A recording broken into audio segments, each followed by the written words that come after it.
A gravel road in southeastern Iowa. Mid-July 1973. The sun pressing down on a county nobody from the city has ever heard of.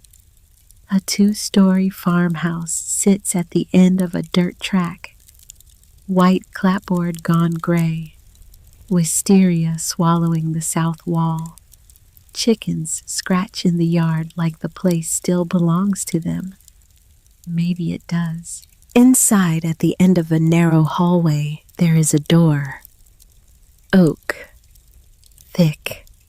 Unpainted. A skeleton key lock, cool to the touch, even in the summer heat. The other doors in the house are pine-painted white plain. This one is something else. Something a man built himself after the house was already standing, because he needed it for something the house had not been built for.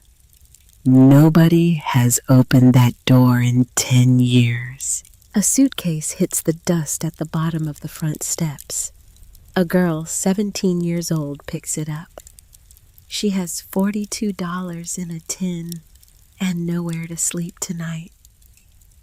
She does not know yet that the farm she is about to buy for $40 belonged to a grandfather she never met. She does not know that the mother she has been told was dead is alive in Chicago. She does not know that the man who poisoned the old farmer is watching the gravel road from a black Lincoln a half-mile down the line. She does not know any of it. But the door has been waiting, and the door knows her name. The suitcase hit the dirt first, then the duffel bag, then the 3 plastic grocery sacks, one after the other, like a person emptying a drawer of things she had been meaning to throw out for years. Renly Caldwell stood in the middle of the gravel road and watched her whole life land in the dust at her feet, and she did not say a single word. Because what was there to say? The curtain in the upstairs window moved once. The lace one Odessa had sewn herself the summer before Ren's father died. The one Odessa still ironed every other Sunday like it meant something. The curtain moved, then it didn't. Then the window slid shut so quiet you almost missed it. And that was that. The plate had done it. Just a white plate from the dish drainer. Ren had washed it, dried it, set it back in the cabinet above the refrigerator, the way she had done 1,000 times since she was tall enough to reach. Except this time, Odessa had come in, picked it up, held it to the light, and said, "There's a spot." There wasn't, but there didn't need to be. There had been a spot for 13 years, a spot on Ren, a spot on the bedspread, a spot on the way she chewed her toast. A spot Odessa had been working her thumb against since the funeral, trying to rub it out and never could. So now the spot was on the gravel road with everything she owned. Ren did not cry. That part mattered. Not because she was tough, because she was empty. There is a difference. Tough people have something left to lose. Empty people just stand there and look at the suitcase and think about whether the latch is still going to work after that fall. She bent down.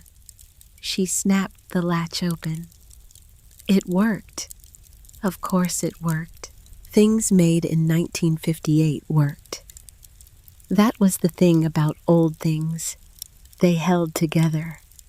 They held together long after the people who bought them stopped holding together at all. She looked through the suitcase.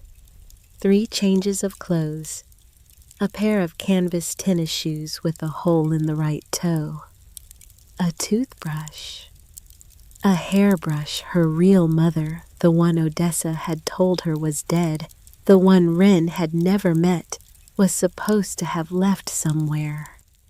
Though Wren had no proof of that, only the wish. A spiral notebook with the corners bent, and a tin that used to hold Domino brown sugar. Now it held $42. $42 in ones and fives. 110 she had been saving since Easter from babysitting the Tatum twins. 2 quarters, a nickel. $42 was everything that stood between Renly Caldwell and the rest of her life. She sat right down in the gravel. She counted it. She counted it again, like the number was going to change if she pushed it hard enough. Like maybe she had missed a 5. She hadn't. 42. She put the tin in the bottom of the suitcase under the clothes the way her grandma had taught her when she was 7, before her grandma went off to the home in Cedar Rapids and stopped recognizing her face. Hide your money where you'd never look for it, sugar. Then no one else will either. Wren closed the suitcase. She stood up. She brushed the dust off the back of her shorts, and she looked at the road. To her left was town, 3 miles back, a square, a diner, a post office. People who knew her as the Caldwell girl, the one Odessa raised after Rowan passed. People who had already made up their minds about her years ago and had not bothered to update the file since. To her right, the road kept going, out past the silos, past the Driscoll place, past the Eames place, out into country she had ridden through on the school bus but never stopped in. Country where nobody knew her name yet. Country where the only person she would be expected to be was whoever she decided to be that morning. She picked up the suitcase. She picked up the duffel. She picked up the plastic sacks. 1, 2, 3. She turned right. Because going left was just the slow way to dying. The sun in an Iowa July is the kind of sun that does not care about you. That is the only way to describe it. It sat up there in a sky so blue it looked painted, and it pressed down on the top of her head like a hand belonging to somebody who had never met her, but had already decided she didn't deserve shade.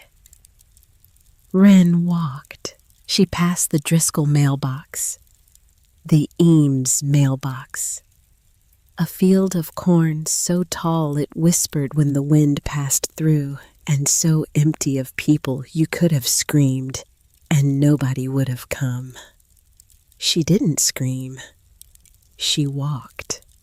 The plastic sacks cut into her fingers. She switched hands, switched back. She thought about her father. She tried not to think about her father. He had been a quiet man. That was what she remembered. Quiet, tall, hands that smelled like motor oil and Old Spice. He had lifted her up to look at the moon once when she was 3 on the porch of the house Odessa had since repainted twice to make sure no trace of him remained. He had said something to her about the moon, and she could not remember the words. Just the smell, oil and Old Spice, and the way the moon had been so close she had thought she could touch it. Then he was gone. A tractor had turned over on him in the spring of 1960. They had told her later when she was old enough. Some piece of equipment that should have been replaced 6 months earlier. But Roan Caldwell wasn't the kind of man who replaced what he could fix. He fixed it. And then the fix didn't hold.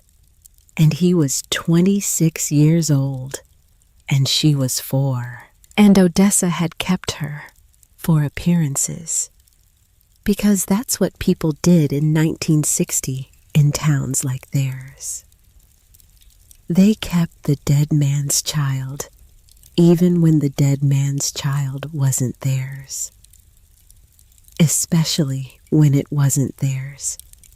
They kept her, and they fed her, and they bought her school clothes, and they made very sure in every silence at every dinner table that she understood that kept was the operative word.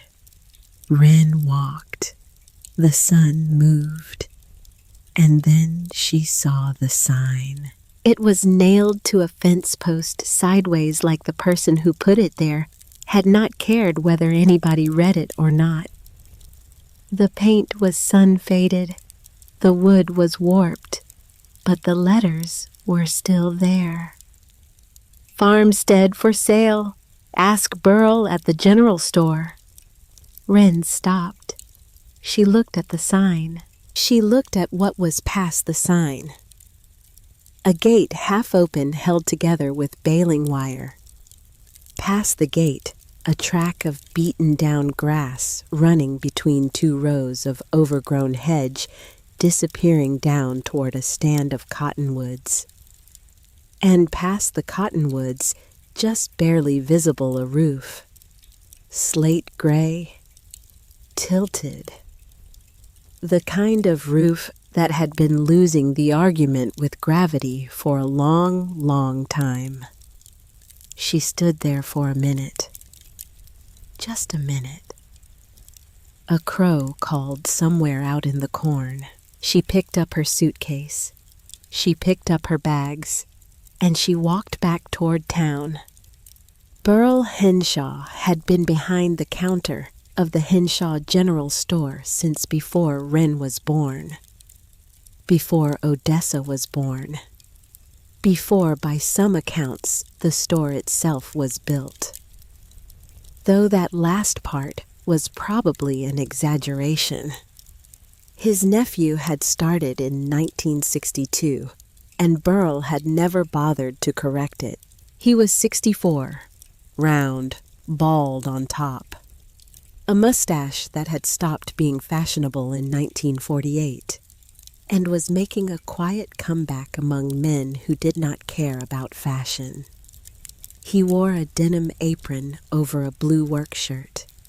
He kept a transistor radio under the counter tuned to KMA, Shenandoah for the weather, and a glass jar of butterscotch candies by the register that he handed out free to children widows and anybody who looked like they needed one. When the bell over the door jingled at 2:47 that Tuesday afternoon, Burl looked up, and he saw a girl, 17 maybe, sweat on her forehead, dust on her shoes, carrying everything she owned in 3 sacks and a beat-up suitcase.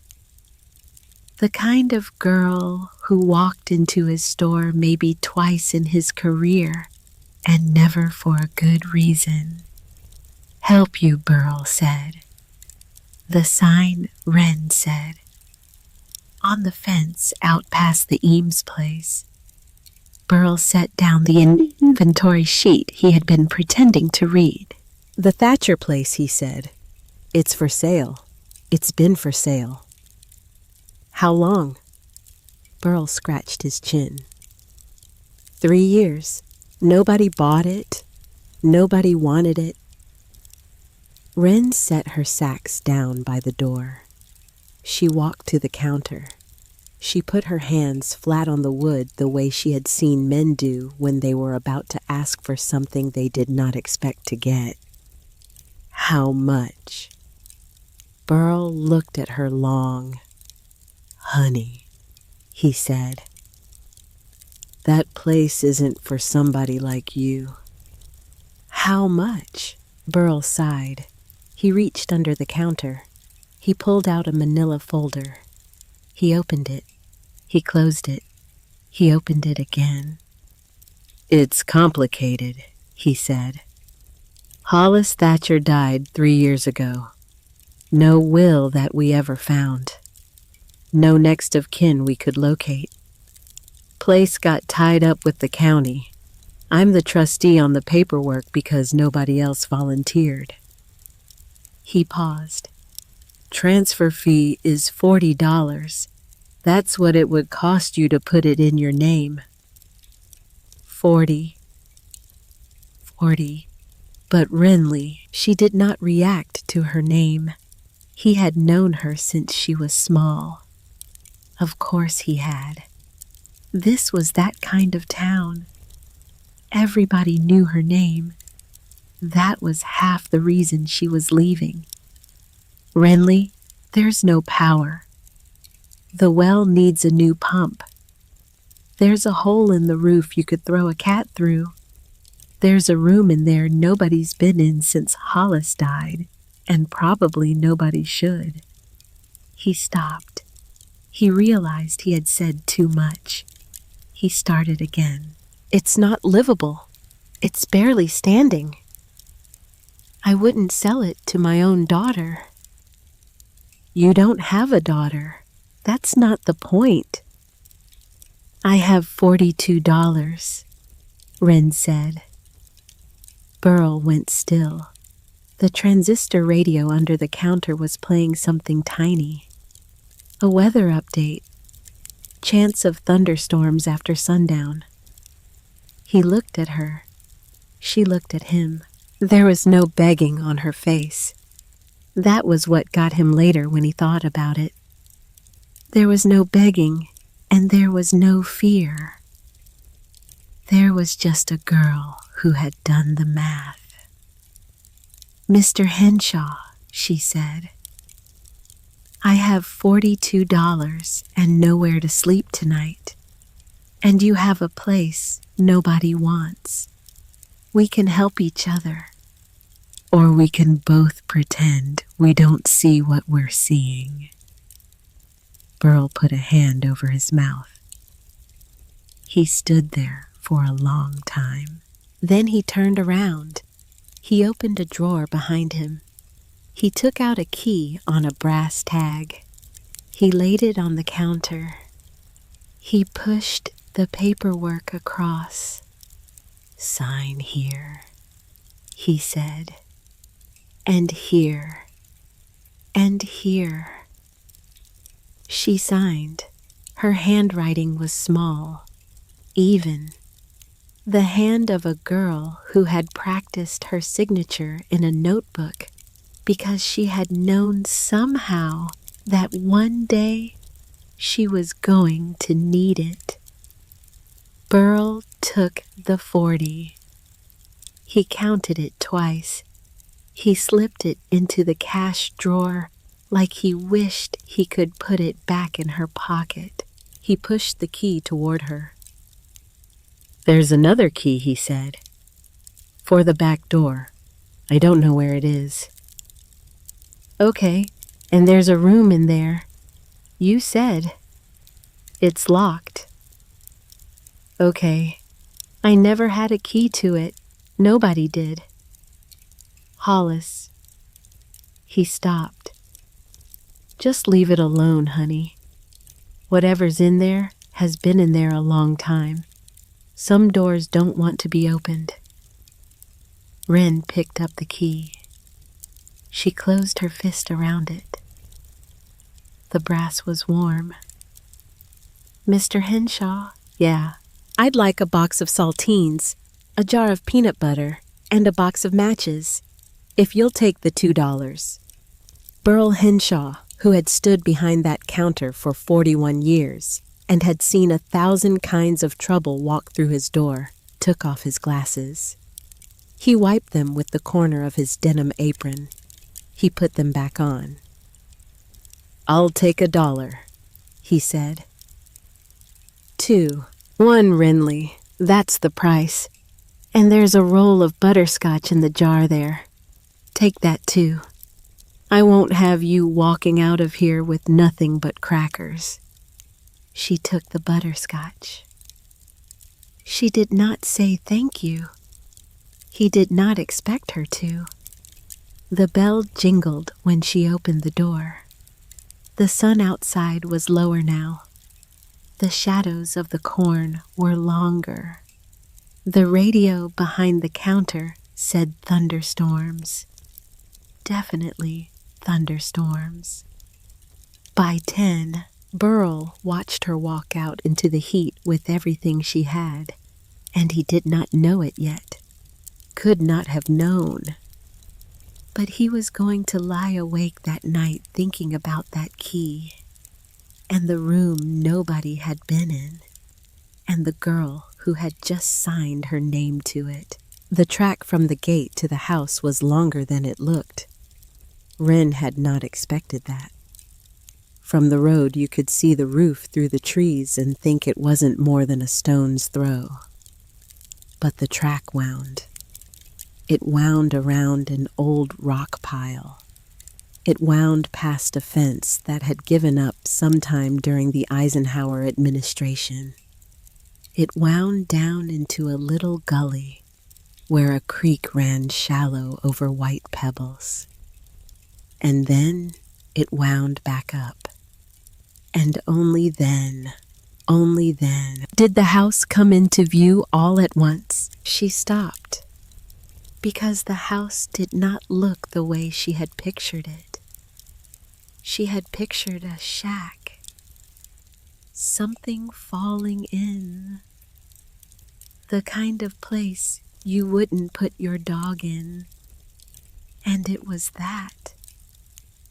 The roof was sagging. The porch was tilted. The wisteria had crawled up the south wall and was working on the windows like it intended to swallow the whole thing whole. But it was something else too. It was a real house, a real true farmhouse. 2 stories. White clappered gray now from weather. A wide porch wrapping the front and one side. A brick chimney still standing straight. A barn off to the right, smaller than the house with the doors hanging open on one hinge. A hen house off to the left. An old orchard down the slope behind fruit trees gone wild but still in leaf. And chickens. Wren counted them before she even set down her sacks. 7. 7 scrawny brown hens scratching in the yard, like they owned the place, which Wren supposed they did. They had been here longer than anybody else. She set down the suitcase. The hens looked up. One of them, a Rhode Island red, gone scruffy, cocked her head at Wren like a question. "Hi," Wren said. The hen did not answer, but she did not run either. Wren climbed the porch steps. The wood gave under her weight a little. Not broken, just tired. The way old wood gets tired when nobody has walked on it in a long while. The front door was unlocked. It wasn't that anybody had left it open. It was that the door had swelled in the frame and the latch didn't catch anymore. She pushed it. It scraped against the floor. It opened. The smell that came out was the smell of a closed house. Wood. Dust. Something like cedar from a closet somewhere. Mouse a little, Not bad. The kind of smell you would expect from a place that had been sealed up, but not abandoned in spirit. Sealed up like a wound that's healing. She stepped inside. The front room had a stone fireplace. A rag rug bunched in the middle faded. A horsehair sofa nobody had sat on in years, with a quilt folded across the back, the colors of a faded sunset. A rocking chair by the window. An oil lamp on a side table. A pump organ against the far wall with the keys yellowed. Wren stood in the middle of the room. She felt the way you feel when you walk into a house where somebody has just left. Not died, just left. Stepped out for a minute, set down the coffee cup, said I'll be right back to nobody in particular, and didn't come back. She walked through the front room to the dining room. A table, 6 chairs, a lace tablecloth so old it crumbled where she touched it. Through to the kitchen, a wood stove black with rust, a sink with a hand pump, cabinet doors hanging open showing a few tin plates, a coffee can on the windowsill with a dried geranium in it.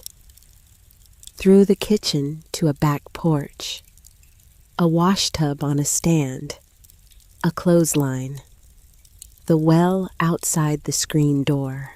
Back through the dining room, up the stairs.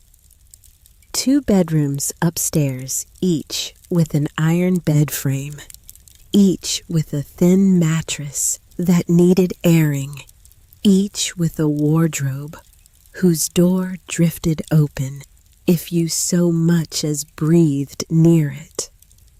Back down, and then at the end of the downstairs hallway, the door. Wren stopped. Because she had walked past it once already and not noticed which was the strange thing. It was a door. Just a door. Except it wasn't. The other doors in the house were pine, painted white, plain. The kind of doors a country carpenter put in 50 years ago and never thought about again. This door was oak, thick, unpainted. The kind of door you put on a strong room.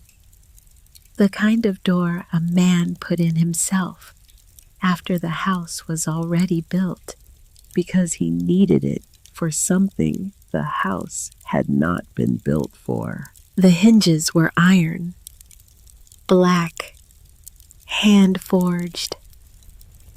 The knob was iron too, and below the knob a keyhole. Old skeleton key style, worn smooth in the middle where a thumb had pressed against it many times. Wren set her hand on the wood.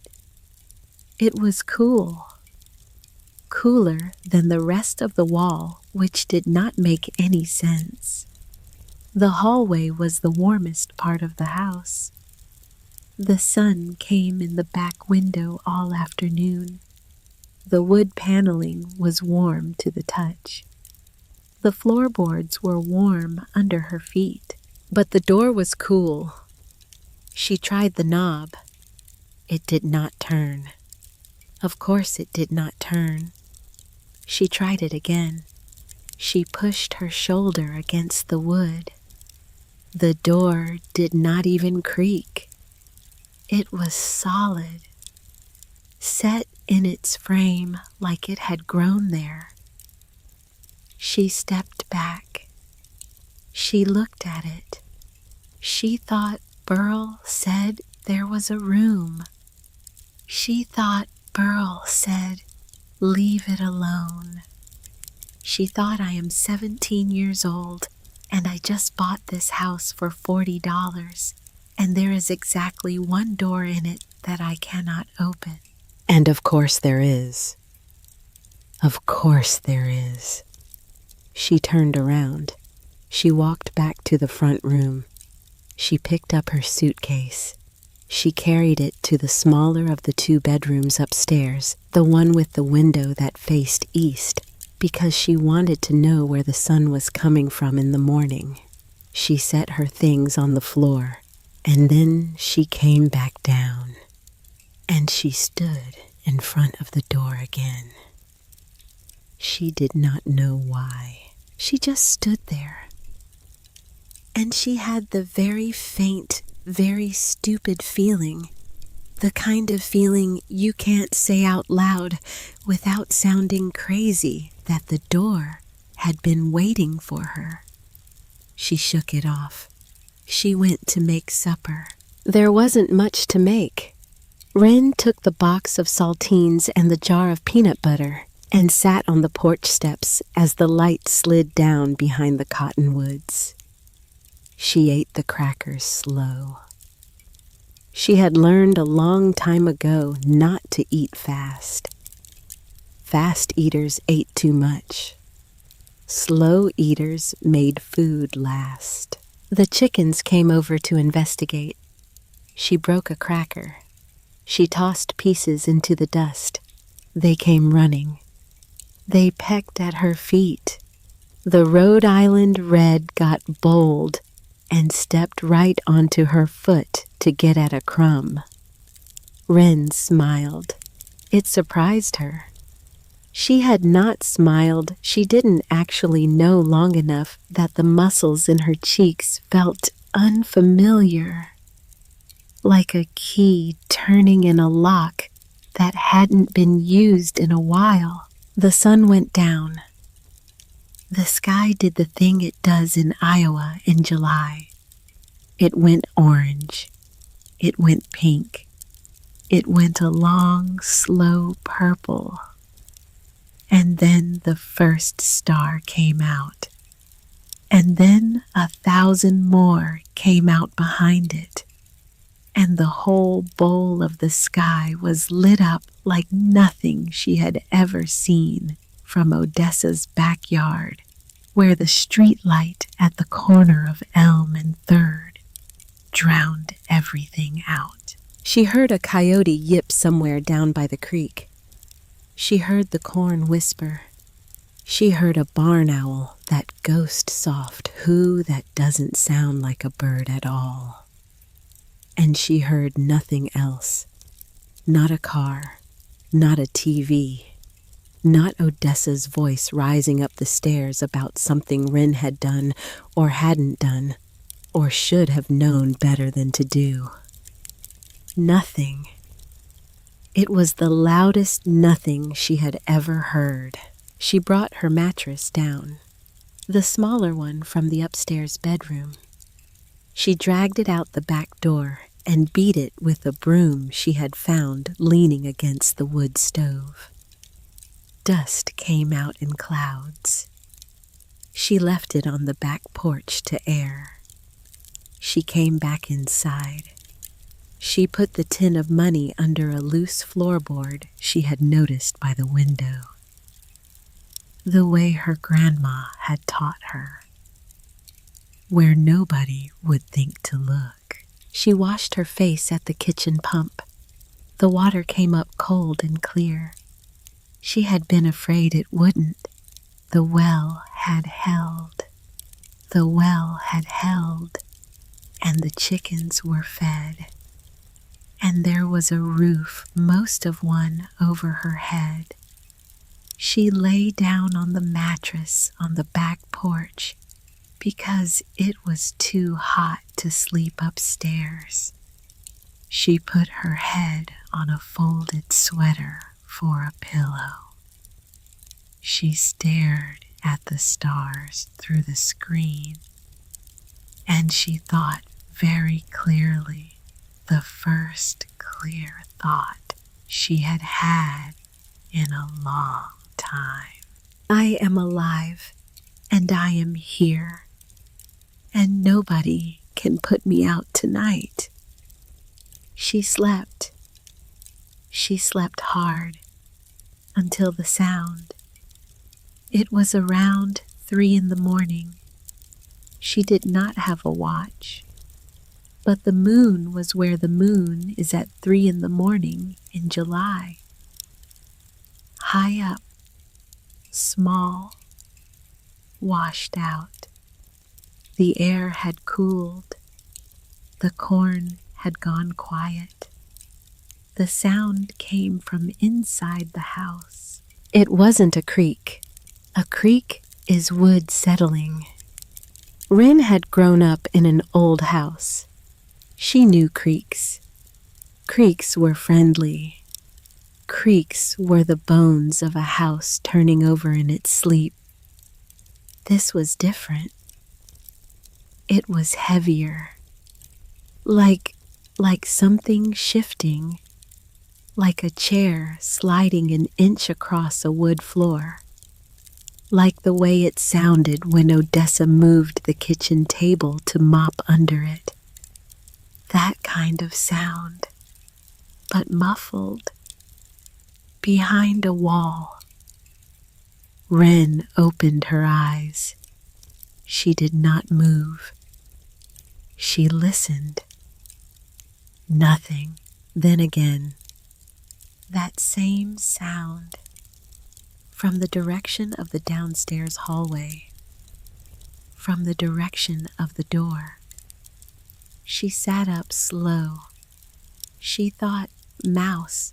She thought squirrel in the attic. She thought old house, old house, old house. But her heart was going faster than it should have, and she did not get up.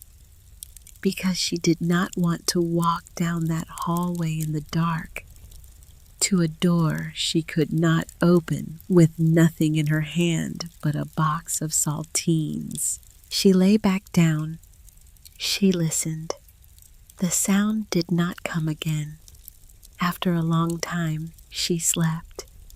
When she woke up, the sun was already over the eastern fence, and the chickens were complaining about something. And Renly Caldwell was the owner of a farmstead in the rolling country of southeastern Iowa. And the first morning of the rest of her life had begun. She spent the morning learning the place. That was how she thought of it. Not exploring. Learning, the way you learn a person. You start with the outside.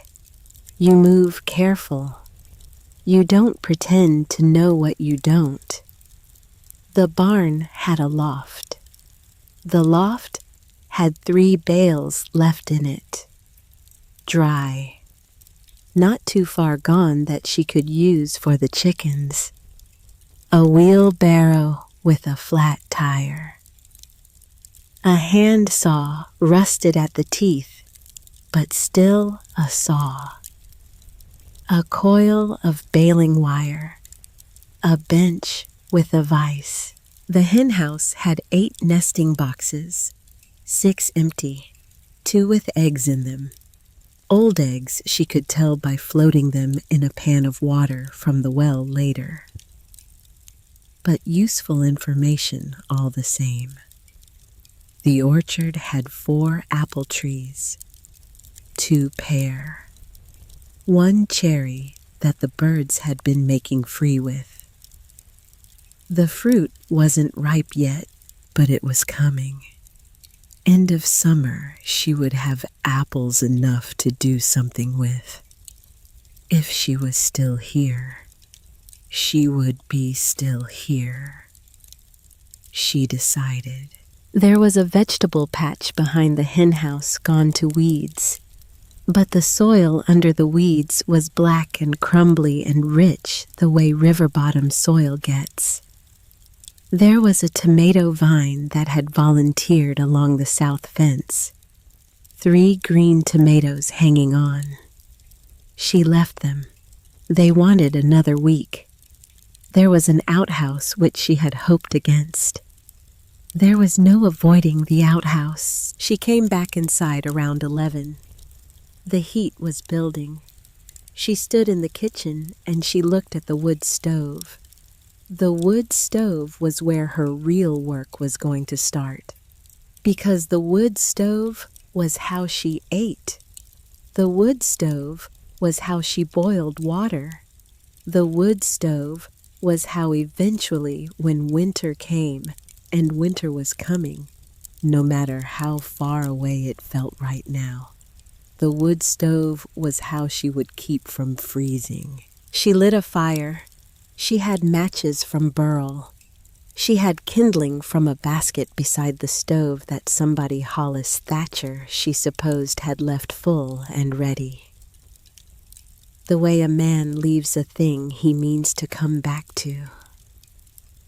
She had 3 split logs from a stack on the back porch. The fire took. Slow at first. Then, with a confidence that surprised her, she set a pot of well water on to boil. And while she waited, she got down on her knees by the stove with a rag and started cleaning. It was the kind of cleaning you do when you're not really cleaning. When you're using your hands to keep your head still. She wiped the side of the stove, wiped under it, wiped the corner where the stove met the wall, behind the stove where the metal sat an inch off the wood paneling, because the heat could not be allowed to touch the wood in that inch wedged in there. Brown with old grease, almost the same color as the wall, was a folded piece of paper. Wren saw it, stopped. She set the rag down.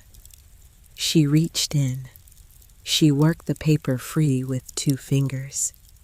It was stiff. It had been there a long time.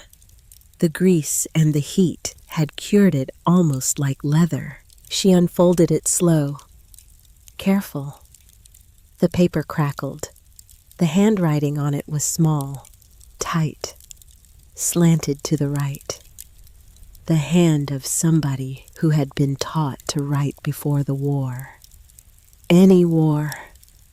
Take your pick. The kind of hand that did not exist on people her own age. She read it. She read it again. Whoever finds this, God bless you for having gotten this far. Don't open the room at the end of the hall, not out of meanness. There are things that need time to be understood. When you are ready, the key is where tomorrow always begins. If something happens to me and you are good, write to a man in Des Moines. His name is Wendell Holcomb. He works for the federal government. He will know what to do.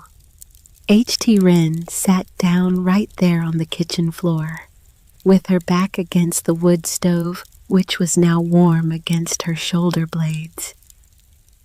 With the pot of water just starting to murmur its way toward a boil.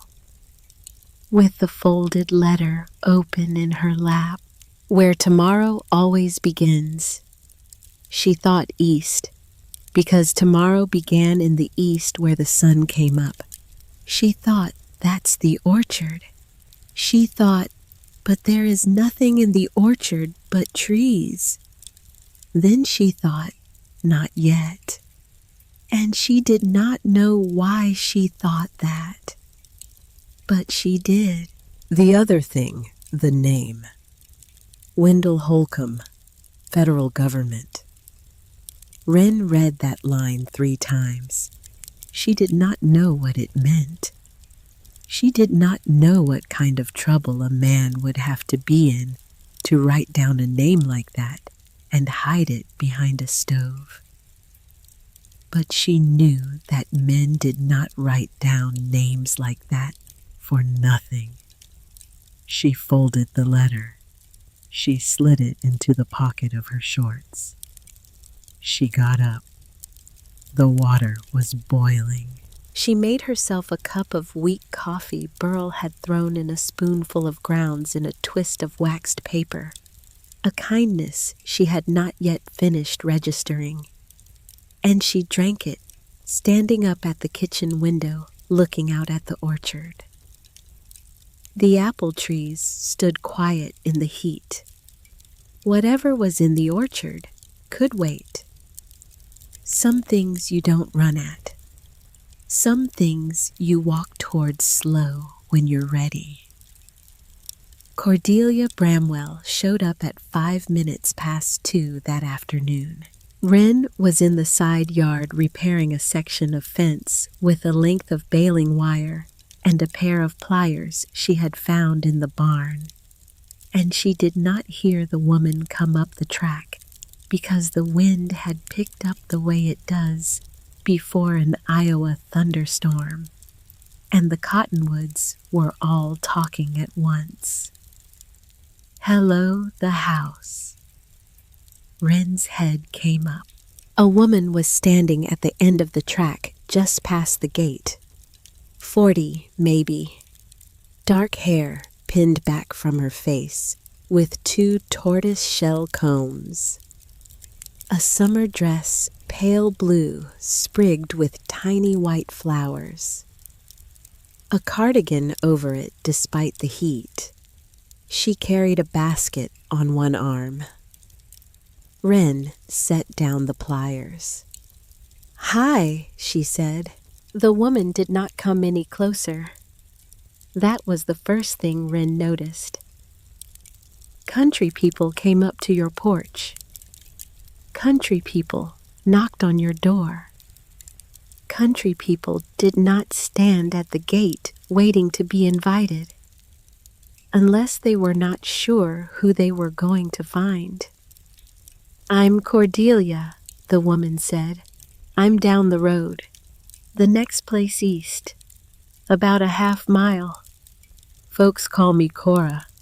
I saw smoke from the chimney last night and again this morning. Didn't know anybody bought the Thatcher place. I did." "You did." It wasn't a question.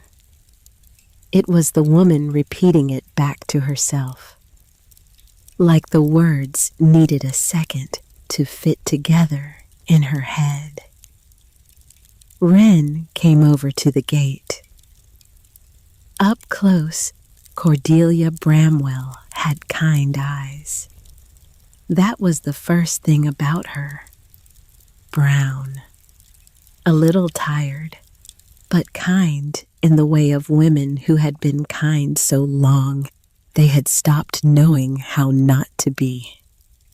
She had a smudge of flour on her cheek. She hadn't noticed. "I brought you a few things," Cora said. She held up the basket. "Cornbread, some chicken and dumplings, a jar of peach preserves." I figured if you just moved in, you probably hadn't had time to lay in much. You didn't have to do that." "I know. Thank you." Cora looked at her for a second that lasted just a little too long. "How old are you, honey? 17? 17? The woman closed her eyes for the briefest moment. Like the number stung. Like the number explained something she had been afraid was going to need explaining. Then she opened her eyes and she smiled. And the smile was real. But it had a wobble in it. "Well," she said, I'll leave this by the gate here. I don't want to intrude. You're settling in. You'll have plenty to do without a neighbor underfoot." She set the basket down on the gatepost. "Mrs. Bramwell." Cora. "Did you know him, Mr. Thatcher?" Cora's face did something. It wasn't dramatic. It was just for half a second the kindness slipped, and underneath the kindness was something else. Grief, maybe, or the memory of grief. The way water under thin ice still moves even after the ice is set. I knew Hollis, she said. Yes. Was he good? Cora looked at her surprised. Was he good? Honey. Hollis Thatcher was Hollis Thatcher, was as good a man as ever broke a plow on this stretch of road. Why do you ask? Just wondering. He was kind. He was quiet. He was sad the last few years. But he was good. Yes. Sad about what? Cora hesitated. She looked at Wren for a long moment, and Wren saw her decide something, saw her decide not yet, saw the kindness come back over her face the way a curtain comes back over a window. That's a long story, Cora said gently. Not for the first afternoon. You'll come for supper some night when you've got your feet under you. I'll tell you about Hollis Thatcher then, if you still want to hear it. All right. Cora turned to go. Then she stopped. She turned back. Honey, what did you say your name was? Renly. Renly what? Caldwell. The wind in the cottonwoods kept moving. The chickens kept scratching. The day kept doing what the day was doing, but Cordelia Bramwell went still.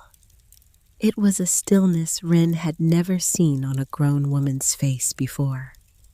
The kind of stillness that happens when somebody has just heard something they have been waiting half their life to hear and didn't think they would ever actually hear. The kind of stillness that means the floor has gone out from under them and they are deciding very fast whether they are going to fall or not. Caldwell, Cora said. Yes. From town. From town. Cora put a hand on the gatepost. She steadied herself. She did not say anything for what felt like a long time. The wind moved her cardigan. The basket sat there with its checkered cloth, turning back the corner in the breeze. Then Cordelia Bramwell said very quiet, almost to herself, My Lord in heaven, Mrs. Bramwell. Cora, are you all right? The woman drew a breath, held it, let it out. Honey, I have to go. Did I? You didn't do anything. You didn't do anything. Cora pressed her palm flat against the gatepost. She turned. She took 2 steps back the way she had come. Then she turned again. Renly. Yes, you'll be all right tonight, alone out here. Yes. There's nothing in the house that scares you. It wasn't a question. It was a question pretending not to be a question. Wren thought of the door. Wren thought of the sound at 3 a.m. Wren thought of the letter folded in her pocket, and the words where tomorrow always begins, and the name written under it. Wendell Holcomb, federal government, and the way Burl Henshaw had said, leave it alone, honey. No, Wren said, nothing scares me.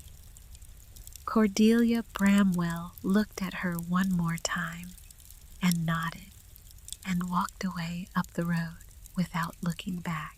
The basket stayed on the gatepost. The cornbread inside was still warm. Wren did not pick it up right away. She stood at the gate for a long time. The thunderstorm Burl's radio had promised was building now. The sky to the west had gone the color of an old bruise.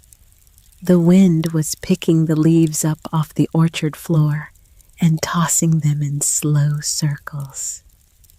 Somewhere far off, there was that first low growl of thunder that didn't quite commit to being thunder yet.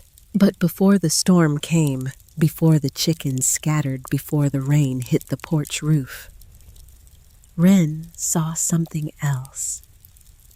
Down at the bottom of the road, where the gravel met the county blacktop, a car had stopped. A long black Lincoln, the kind of car nobody around here drove. The kind of car you saw in town outside the bank on a Friday and nowhere else. It had stopped on the shoulder, not pulled in, just stopped, engine running. She could see the heat rolling off the hood from a quarter-mile away. She could not see the driver. The windows were too dark, but she could feel him looking. She stood at the gate with the basket of cornbread next to her, and a letter in her pocket from a dead man, and a key in her fist from a door she could not open. And she stared down that gravel road at a black Lincoln that did not belong on it. The Lincoln sat there for almost a minute. Then it pulled forward. Slow. It turned onto the gravel. It came up the road toward her. It stopped at the gate. The window rolled down. The man inside was 60, maybe 61. Silver hair combed back. A summer weight suit, pale gray. A face that had smiled so many times for so many people that the smile didn't mean anything anymore. The smile of a man who shook hands at funerals and at foreclosures and didn't know the difference. "Afternoon," he said. Wren did not answer. "You'd be the new owner." "I'd be." The man's smile widened by a quarter inch. "Name's Asa Crowder," he said. "I run the bank in town. Crowder Savings and Trust. Maybe you've heard of it. I've heard of it. I knew Hollis, old friend." He waited.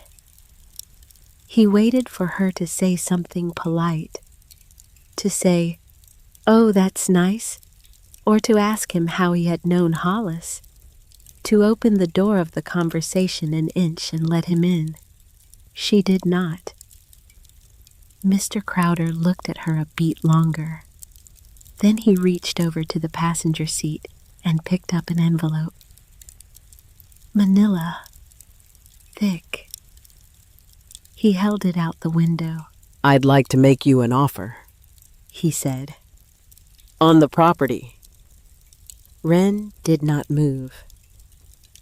"There's $5,000 in this envelope," Mr. Crowder said. "Cash.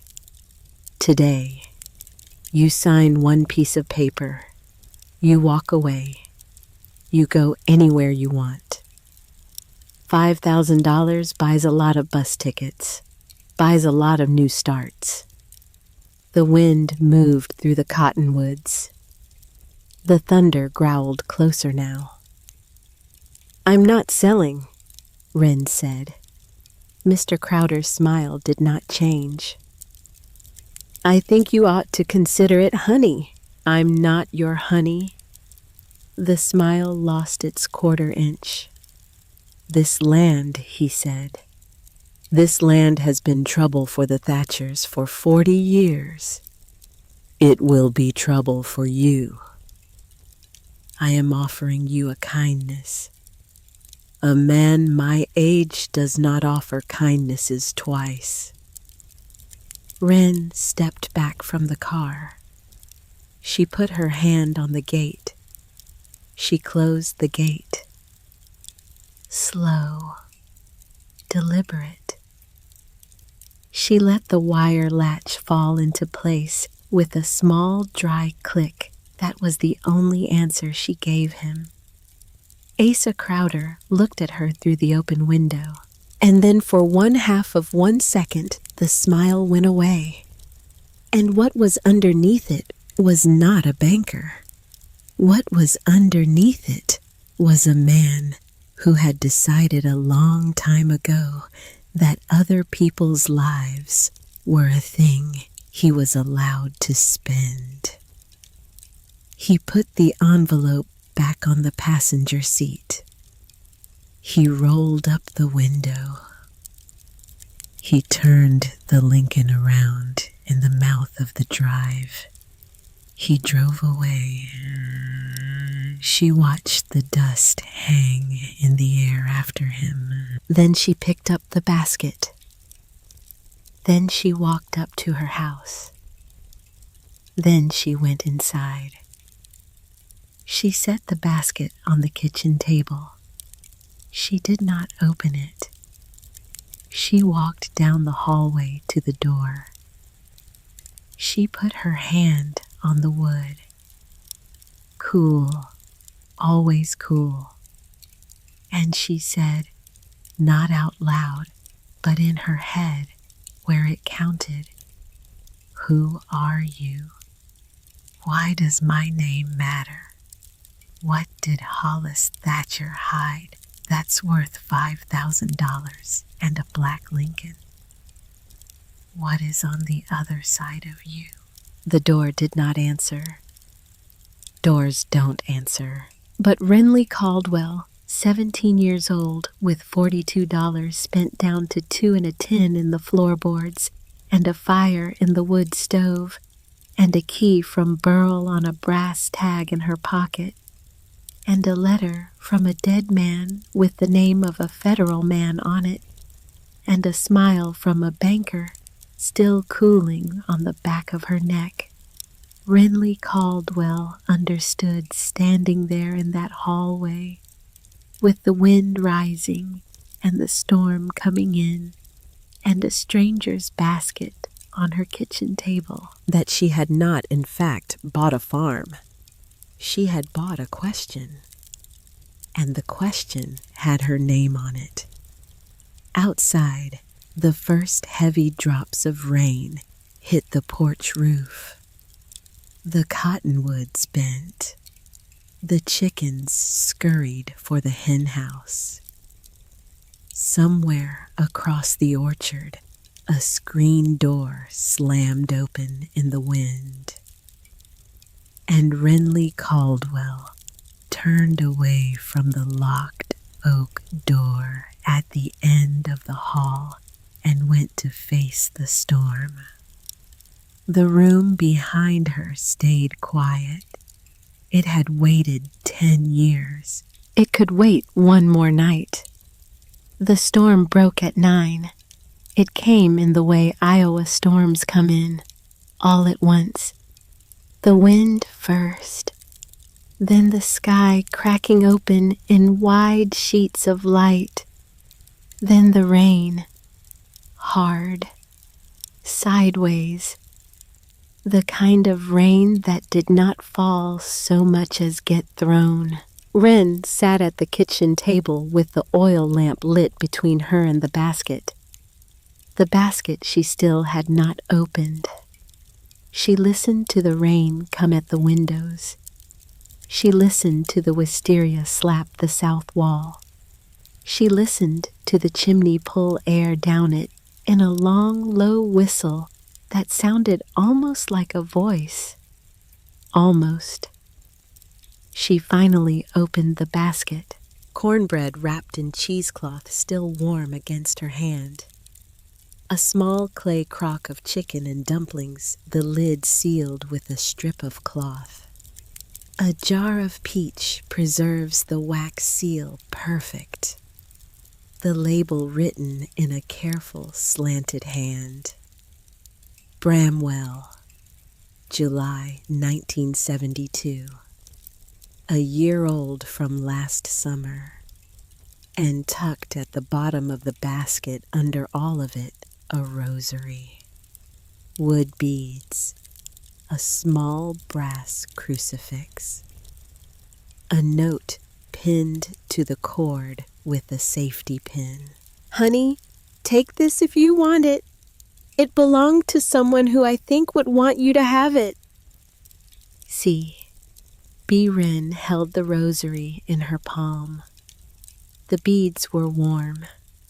She did not yet know what it meant, but she understood that it meant something.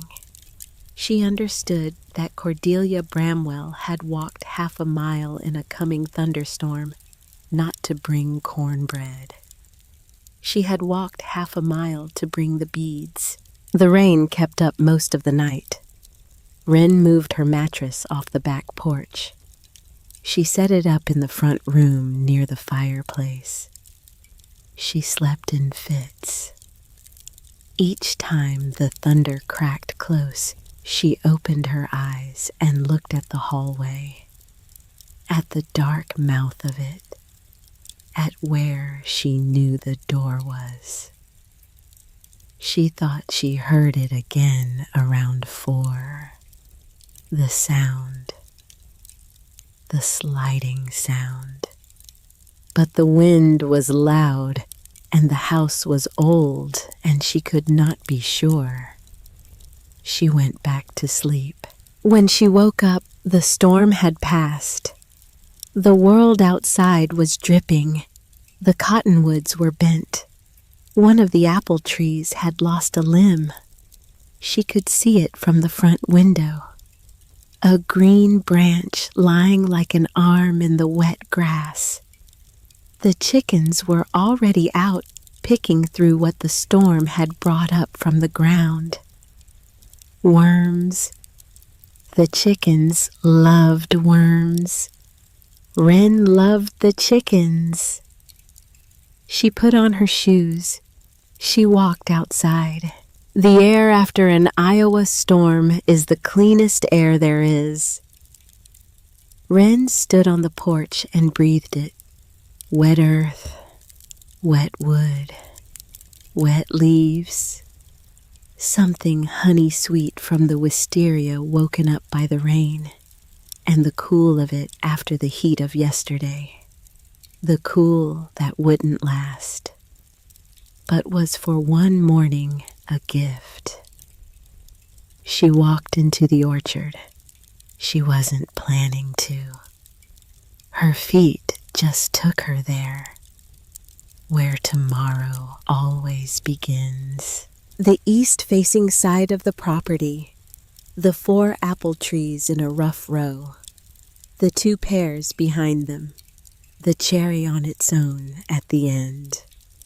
The grass between them, long and wet, soaking her ankles inside 2 steps. She walked between the apples. She did not know what she was looking for. She walked past the first tree, past the second, the third. The third was the biggest. Its trunk was thicker than the others. Its branches spread wider. An older tree, twice as old as Wren maybe 3 times. She stopped at the base of it. There were roots coming up out of the soil, roots that had pushed through the grass over the years and now lay on the surface like fingers. There was no other way to say it. Like long, crooked fingers stretching out from the trunk. Between 2 of the roots, a stone. Wren stopped breathing because the stone was wrong. The orchard floor was Iowa dirt, black, crumbly, with the occasional small gray rock the size of an egg, the kind a glacier had dropped here 10,000 years ago and forgotten. This stone was bigger, smoother. One face of it had been worn down deliberately by hand until it was almost flat, almost square. Somebody had put it there on purpose to mark something. Wren knelt in the wet grass, her knees soaked through inside a second. She did not care. She set both hands on the stone. It was heavier than it looked. She had to rock it, then lift, then rock it again. It came up out of the soil with a small, wet sucking sound, and underneath a shallow hole. In the hole, a packet wrapped in oilcloth, tied with twine. Wren lifted it out. She set it on her lap. The twine was wet. The oilcloth was cracked along the folds, but had held. Whatever was inside had been kept dry. She untied the knot. She unfolded the cloth.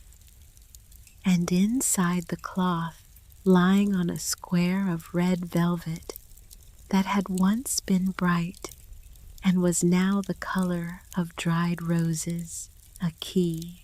Iron, black with age but not rusted through, skeleton key style. The bow at the top a simple loop. The bit at the bottom shaped to fit one specific lock and no other. The kind of key that had not been mass-produced. The kind of key that had been made by a man at a forge for a man with a particular door. Wren held it on the flat of her palm. It was cold, like the door. She knelt there in the wet grass under the apple tree for what felt like a long time, holding the key, watching the morning sun come slanting through the orchard, watching the steam rise off the grass where the light hit it, watching a robin land on a branch above her and look down at her head cocked and then fly off. Then she stood up. She wrapped the key back in the oilcloth. She slipped it into her pocket, the same pocket that held the letter from behind the stove. She walked back to the house, slower than she needed to, because she had waited 2 days for this, and now that it was in her pocket, a part of her wanted to wait another 2, wanted to put the key on the kitchen table and stare at it, wanted to make herself ready. But ready wasn't a thing you could make yourself. Ready was a thing that happened to you while you were doing something else. So Renly Caldwell walked back to her house, up the porch steps, through the front room, down the hallway, to the door. She took out the key. She slid it into the lock. It fit. Of course it fit. She turned it. The lock resisted. The mechanism inside had not moved in years. She had to push harder.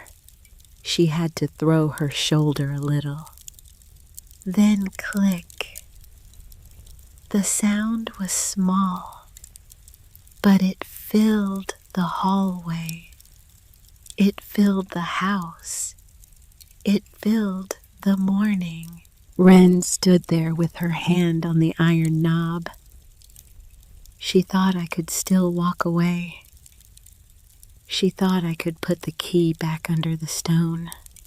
She thought, no, I couldn't. She turned the knob. She pushed. The door opened, not fast, slow. The hinges groaned the way old iron groans when it has been holding its position for 10 years. The door swung inward, and the smell that came out wasn't bad. wasn't the smell of mold or mouse or rot. It was the smell of something put away, of cedar, of dried lavender, of paper, of a thing somebody had taken the trouble to seal up so it would last. The smell of kept. Wren stepped inside. The room was small, smaller than she had pictured, about 10 feet by 12. A single window on the far wall, the curtain drawn, not nailed, not boarded, just drawn. A bed against one wall, narrow, a quilt folded perfectly across the foot of it, patches of green and yellow and faded red, a small desk by the window, a chair tucked under the desk, a bookshelf on the wall opposite the bed, a braided rug on the floor, the colors gone soft, and on every wall pictures, photographs in frames, a pressed wildflower under glass, a 4-H ribbon blue, a school certificate, a hand-drawn sketch of a horse done in pencil, signed in the corner in a careful schoolgirl hand. It was a girl's room.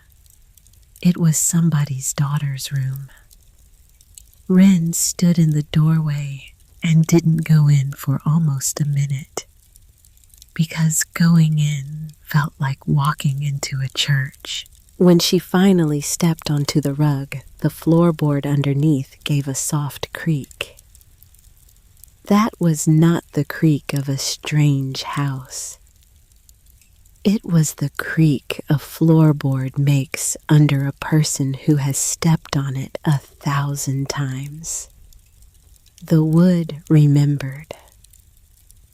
Wren walked to the bookshelf first. She did not know why. Maybe because books were the safest thing. Books didn't have eyes. Books didn't watch you read them. She ran a finger along the spines. Little Women. The cover blue worn at the corners. Anne of Green Gables. Pages dog-eared. A complete set of Nancy Drew. A King James Bible, brown leather gold-edged pages. A copy of The Yearling. A high school yearbook. Wren pulled this one out. She looked at the cover. Hawkeye Consolidated, class of 1955. 1955. She did not open it, not yet. She set it back.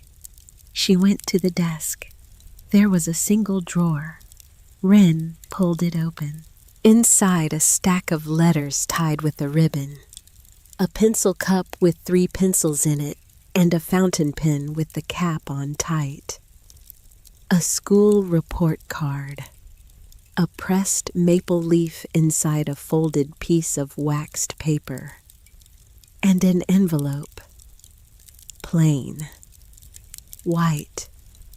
Slightly yellowed. No address. No stamp.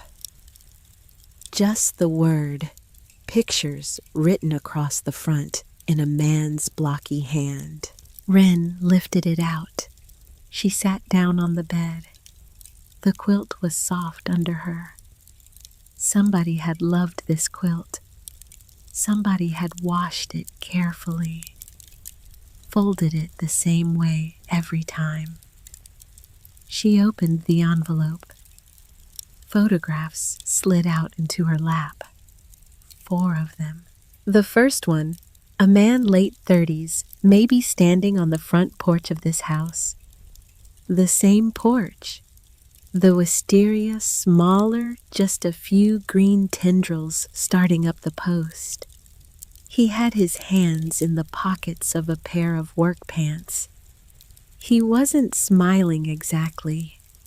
But he wasn't not smiling either. He had the face of a man who didn't believe in cameras, but was tolerating one to humor whoever was holding it. Hollis Thatcher. Wren did not need to be told. She turned the picture over. On the back, in the same blocky hand that had written pictures on the envelope, Hollis. May 1954. The second picture. A girl, sitting on the same roots Wren had knelt at this morning, under the same apple tree, looking up at the camera with serious eyes and a small mouth and her hair in 2 braids over her shoulders. She wore a calico dress. Her feet were bare. She was maybe 16. Wren turned this one over too. Imogen, 16. Spring 1955. Imogen. Wren said the name out loud very quietly, just to feel it in her mouth. Imogen. It was a strange name, old country. The kind of name an Iowa farm girl might have inherited from a grandmother. Wren had never heard it before. But Wren looked at the picture again, looked at the eyes, the set of the mouth, the way the girl held her shoulders. And Wren understood, without knowing how she understood, that she was looking at a face she had been looking for her whole life without knowing it. She set the picture down on the quilt. She picked up the third. The third picture knocked the air out of her. It was a picture of 2 young people, a man and a woman, 20, 21 maybe, standing in this yard in front of this house. The man had his arm around the woman's shoulders. The woman had her hand on the man's chest. Both of them were laughing, really laughing. The kind of laugh that doesn't pose for a camera. The kind of laugh that's caught. The woman was the girl from the second picture, older. Hair down, now falling loose around her face. A summer dress not so different actually from the one Cordelia Bramwell had been wearing yesterday at the gate. The man. Wren's hand went up to her mouth. The man was her father. She knew his face. She knew it from the wedding photograph Odessa kept on the dresser in her bedroom. The one where Roan Caldwell stood next to Odessa in a borrowed suit and didn't quite meet the camera's eye. She knew it from the small framed picture Odessa had on the bookshelf in the front room. Roan at 26. The last photograph anybody had taken of him. Holding a 4-year-old Wren on his lap with one hand and a coffee mug in the other. She knew this face, but she had never seen it laughing. She had never seen his face do that, open like that, free like that, with his head tipped back and his arm around a girl who was not Wren's mother. Except Wren's mother was Odessa. Except Odessa had married Roan Caldwell in October of 1955. Odessa had said so. Odessa kept the date straight. Odessa had the marriage certificate framed on the wall in the den, where every guest who came over couldn't help seeing it the way Odessa wanted. October 1955. Wren turned the picture over. Same blocky hand. Roan and Imogen. June 1955. June. 4 months before October, 4 months before Roan Caldwell married Odessa. Wren sat on the bed in a room that didn't belong to her and held a photograph that didn't belong to her and looked at a face that did. Her father's face, laughing with somebody who wasn't Odessa, in a yard that was today hers. She did not move for a long time. She picked up the fourth picture. The fourth picture was of a baby, 3 or 4 months old, wrapped in a white blanket, eyes closed, sleeping, held in a woman's arms. The arms were all you could see of the woman. The angle was wrong. Whoever had taken the picture had cut off the woman's face. Wren turned it over. Renly, March 1956. That was all. Renly. Wren had been born in March of 1956. She set the 4 photographs down side by side on the quilt.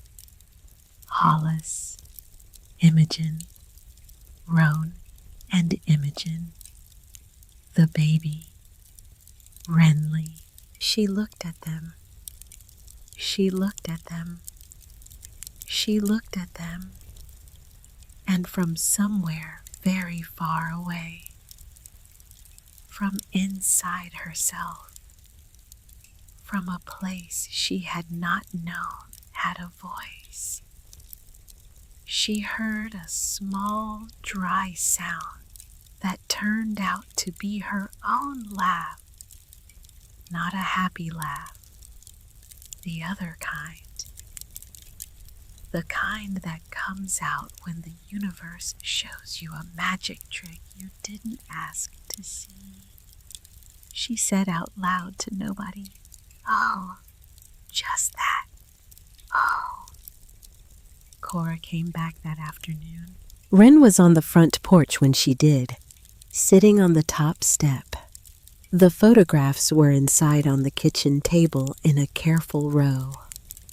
The room at the end of the hall was still open. Wren had not closed it. She did not think she could. She had made coffee. She was drinking it. She was waiting. She did not know who she was waiting for. Except she knew. Cora came up the track on foot again. No basket this time. Just her hands at her sides. The blue cardigan over a different dress, this one yellow. Her hair pinned the same way. Her eyes finding Wren's the second she crested the rise.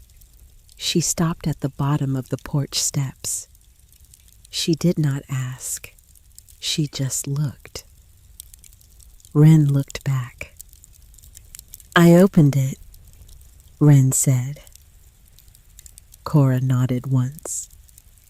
Slow. "May I come up?" Yes.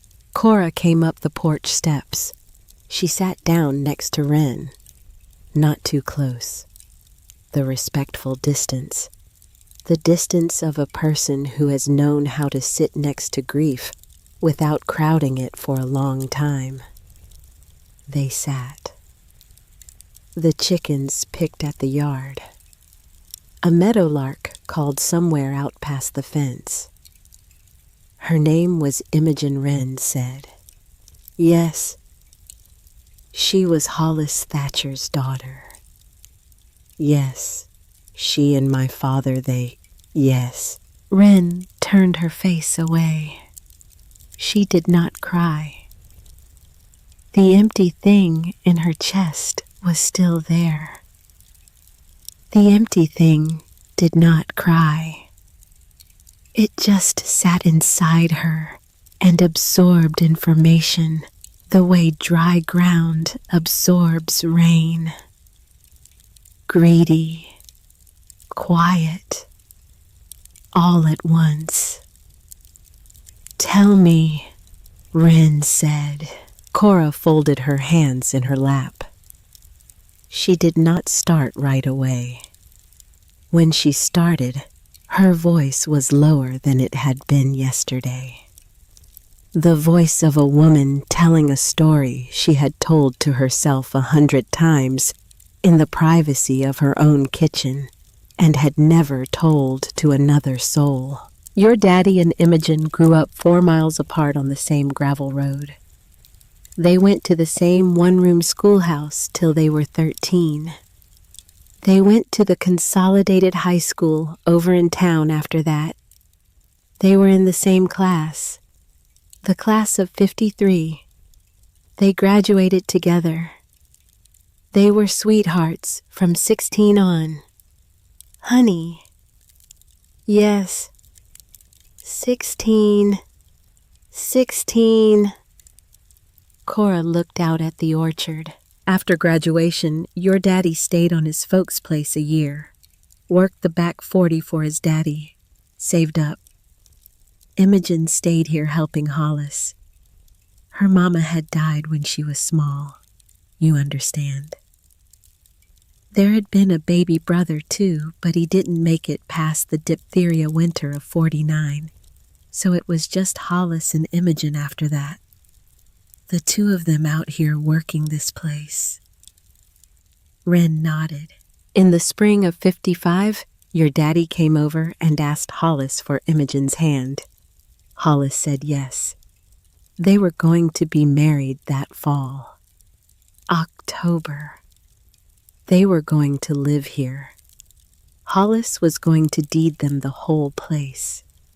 The two of them would work it, have their children here, the way it was supposed to go." Cora stopped. She took a breath. Then she came up pregnant. Wren was still. That part was a happy thing.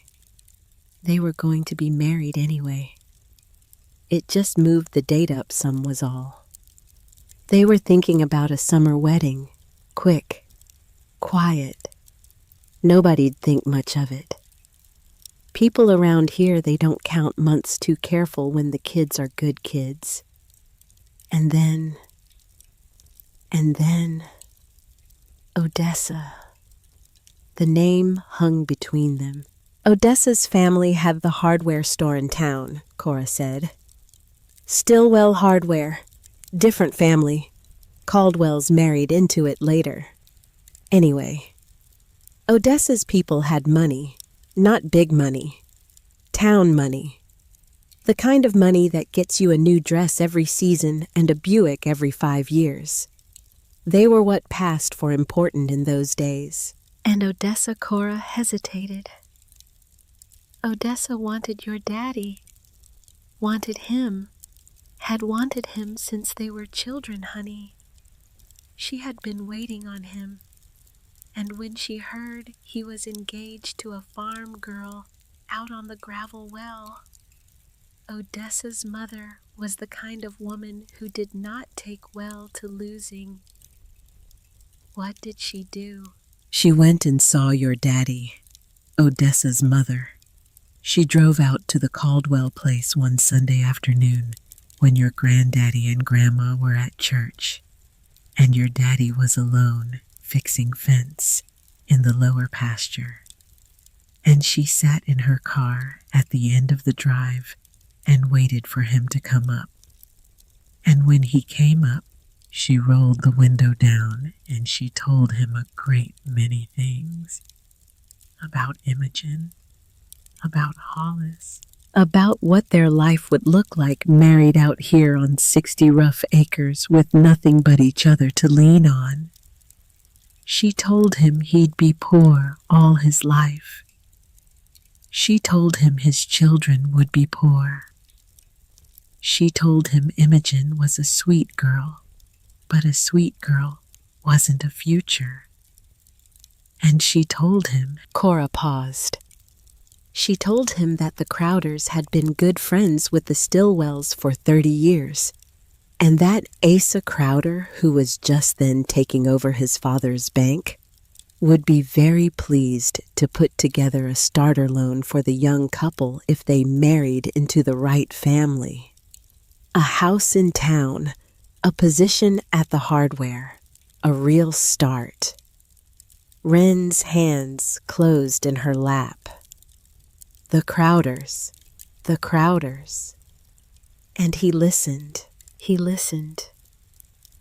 He was 21, honey. He had never been off the farm. He had never owned a suit that fit.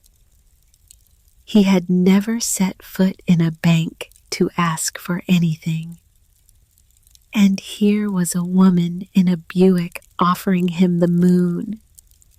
And behind her, behind the offer, the Crowder Bank. The biggest hand in this county. The hand that decided who farmed and who didn't. He took it. He took it. He told Imogen in July. They were married, your daddy in Odessa, in October. The same October he was supposed to have married Imogen. Same month, same county, same little courthouse. I don't think any one thing in this story was worse than that. What did Imogen do? Cora was quiet. She had the baby. You. Right here. Hollis delivered you. Old Doc Hennessy could not get out.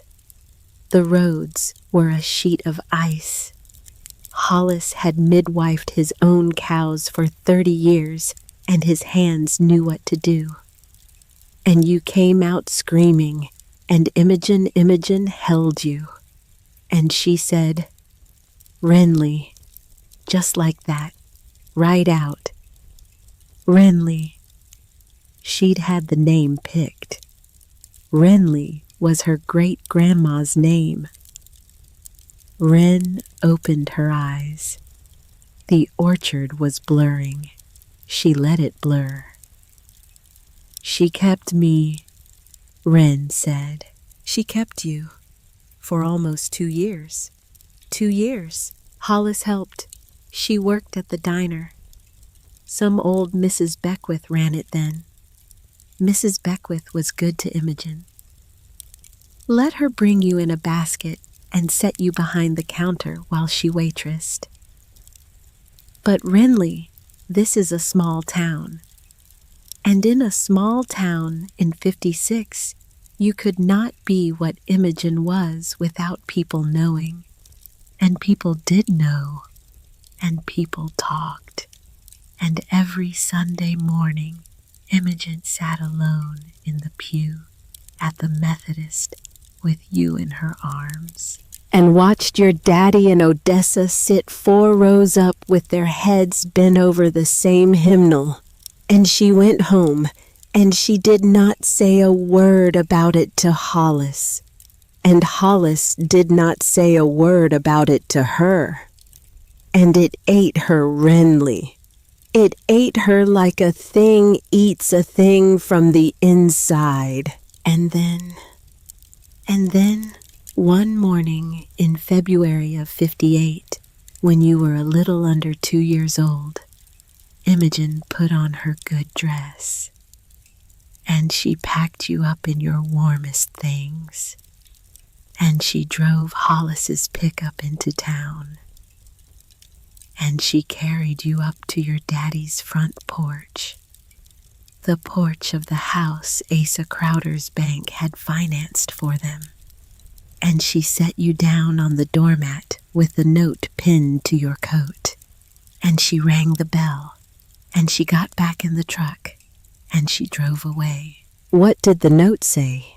I never read it. What do you think it said? Cora looked down at her hands. I think it said you chose your family. Here is your family. Wren pressed the heels of her hands against her eyes. She did not cry. The empty thing inside her was very full now. So full it hummed. But it did not cry. Where did she go? Chicago eventually. Hollis heard from her a few times. Letters. She got work as a cook in a diner up there. She wrote that she was sorry. She wrote that she did not know how to come back. She wrote that some nights she dreamed she was carrying you and woke up looking for you in the bed and didn't know where she was. Did she? What? Honey, did she love me? Cora reached over. She put her hand on Ren's knee, gently. She loved you so much, it broke her sweet heart. Ren let out a sound. A small one, not a sob. Something a step shy of a sob. The kind of sound a person makes when they have been told something they suspected was true and have spent 17 years pretending they didn't suspect. They sat together on the porch. The sun moved. The chickens scratched. After a while, Ren said, "My father died when I was 4. I know. Did he ever try to find her?" "I don't know, honey. I really don't. Your daddy and we were not close after he married Odessa. Nobody was. Odessa kept him close to the house. He worked for her father at the hardware. He did not come out this way much. And then the accident. The tractor. He was 26. And then Odessa kept me. And then Odessa kept you. Did Imogen know that he died?" Cora hesitated. "I don't know. I don't think Hollis told her. I think Hollis was afraid she'd come back and try to take you, and Odessa had legal claim to you by then. Your daddy had put you on his and Odessa's papers when you were a few weeks old, said you were theirs, to protect you from talk. I think Hollis was afraid Imogen coming back would just be one more way for her to be hurt. So, she might not know. Ren looked at the orchard, the apple tree where the key had been, the pear trees behind it, the cherry on its own at the end. She might not know my father is dead. That's right. She might not know I'm 17. That's right. She might not know I'm here." Cora looked at her. Cordelia Bramwell looked at the girl on the porch step, and she said very quietly, "No, honey, she does not know you are here." They sat there a long time after that. Cora stayed for supper. Ren had not asked her to. Cora just stayed. She got up after a while and walked into Ren's kitchen the way she had done it 100 times before, though she had never set foot in this kitchen in her life. And she opened the basket she had left yesterday, and she warmed the chicken and dumplings on the wood stove. She set out 2 plates. She found 2 forks. She wiped the lace cloth on the dining table with a damp rag. She turned a wild flower in a glass jar from the porch, a sprig of black-eyed Susan Wren had cut that morning, into a centerpiece. She moved around the kitchen of a dead man's daughter as if she belonged there. And in a way, Wren was beginning to understand she did. They ate. Wren ate more than she had expected. The dumplings were good. The chicken was real chicken, slow cooked, the kind that fell apart on your fork. Cora watched her eat with the satisfaction of a woman who had spent her life feeding people who needed feeding. After supper, they sat in the front room. Cora took the rocker. Wren took the floor in front of the fireplace, even though there was no fire. The lamp between them, the light low. The Crowders, Wren said. Cora was very still. Asa Crowder came up the road yesterday in a black Lincoln, offered me $5,000 to walk away. Cora closed her eyes. I was afraid he would, she said. Why is he afraid of this place? I don't know, honey. I have been wondering that for 40 years. Hollis went quiet around the Crowder name, the way a man goes quiet when he knows something he can't say. He used to talk to my husband sometimes before my Donald passed. Said the Crowders had ruined more good families in this county than the Dust Bowl. Said the bank had taken farms in the 30s that should never have been taken. Said the paperwork on those takings was wrong. Said someday somebody was going to look at it and know. Did anybody look? Hollis did. The last 10 years of his life. That's what those years were. He drove to the county seat. He sat in the records room. He copied things by hand. He kept it all in a box somewhere in this house, I think. He told Donald once. He never told me where. When did Hollis die? 3 years ago, in his bed, quietly. Old Hank found him 2 days later. Heart, the doctor said. He was 68. Heart. That's what the doctor said. Wren looked at her. Cora, when I got here, behind the stove, there was a letter from him to whoever came next. He wrote, if something happens to me, write to a man in Des Moines, Wendell Holcomb, federal government. Cora's face changed. Slowly, the way a face changes when a piece you had not known was missing slides into place. Federal, she said. Wendell Holcomb. She closed her eyes again.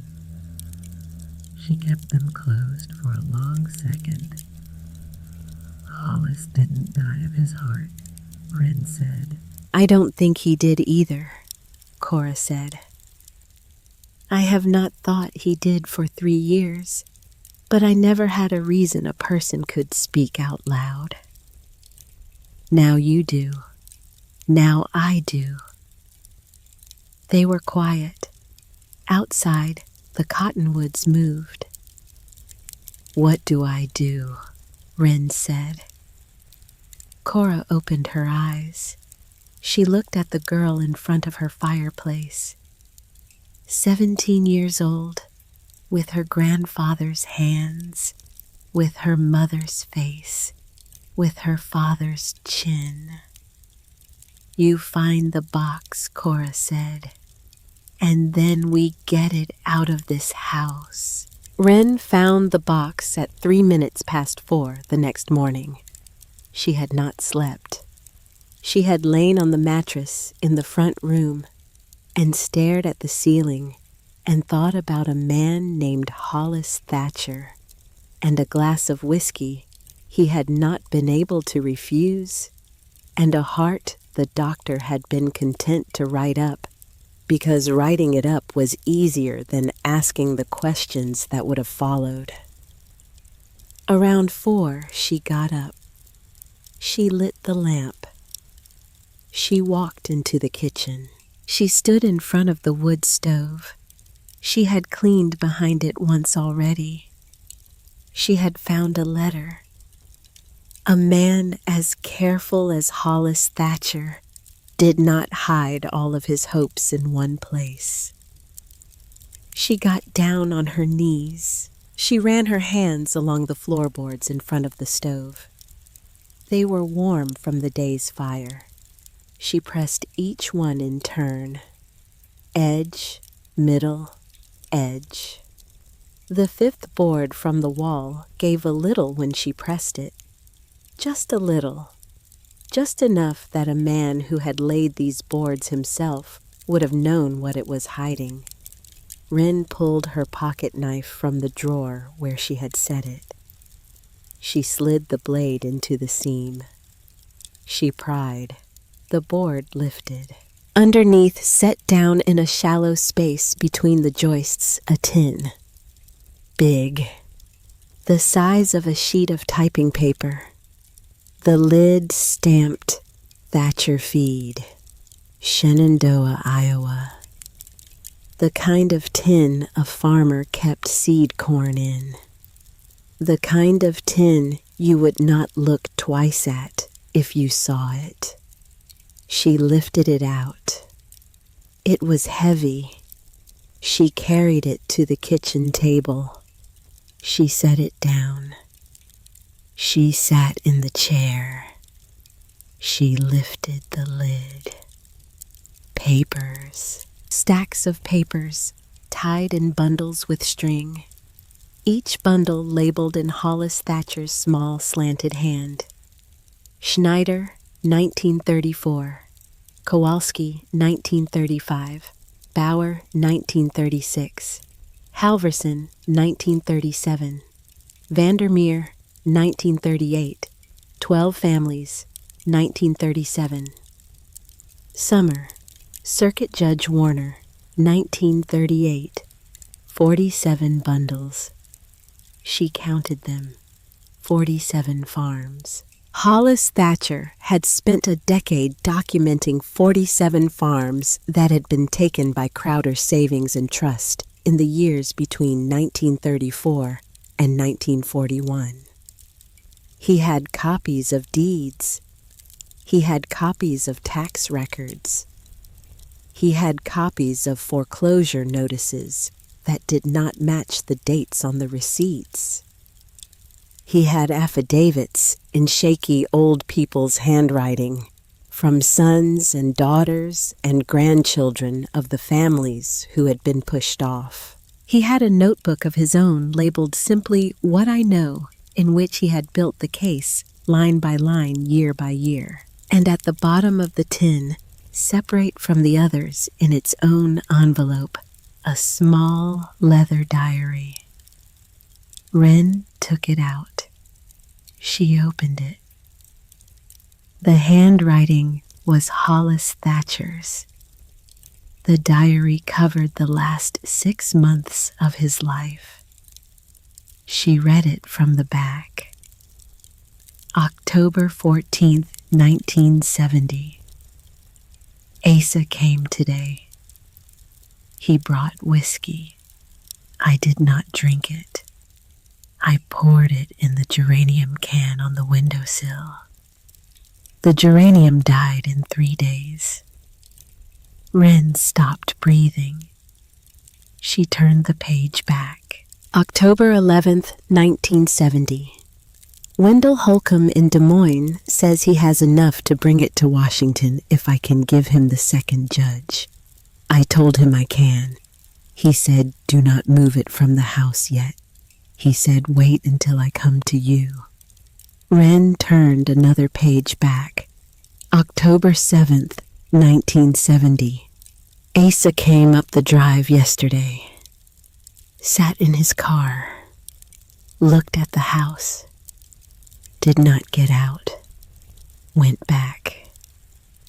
He knows. I do not know how he knows, but he knows. Wren closed the diary. She set it on the table.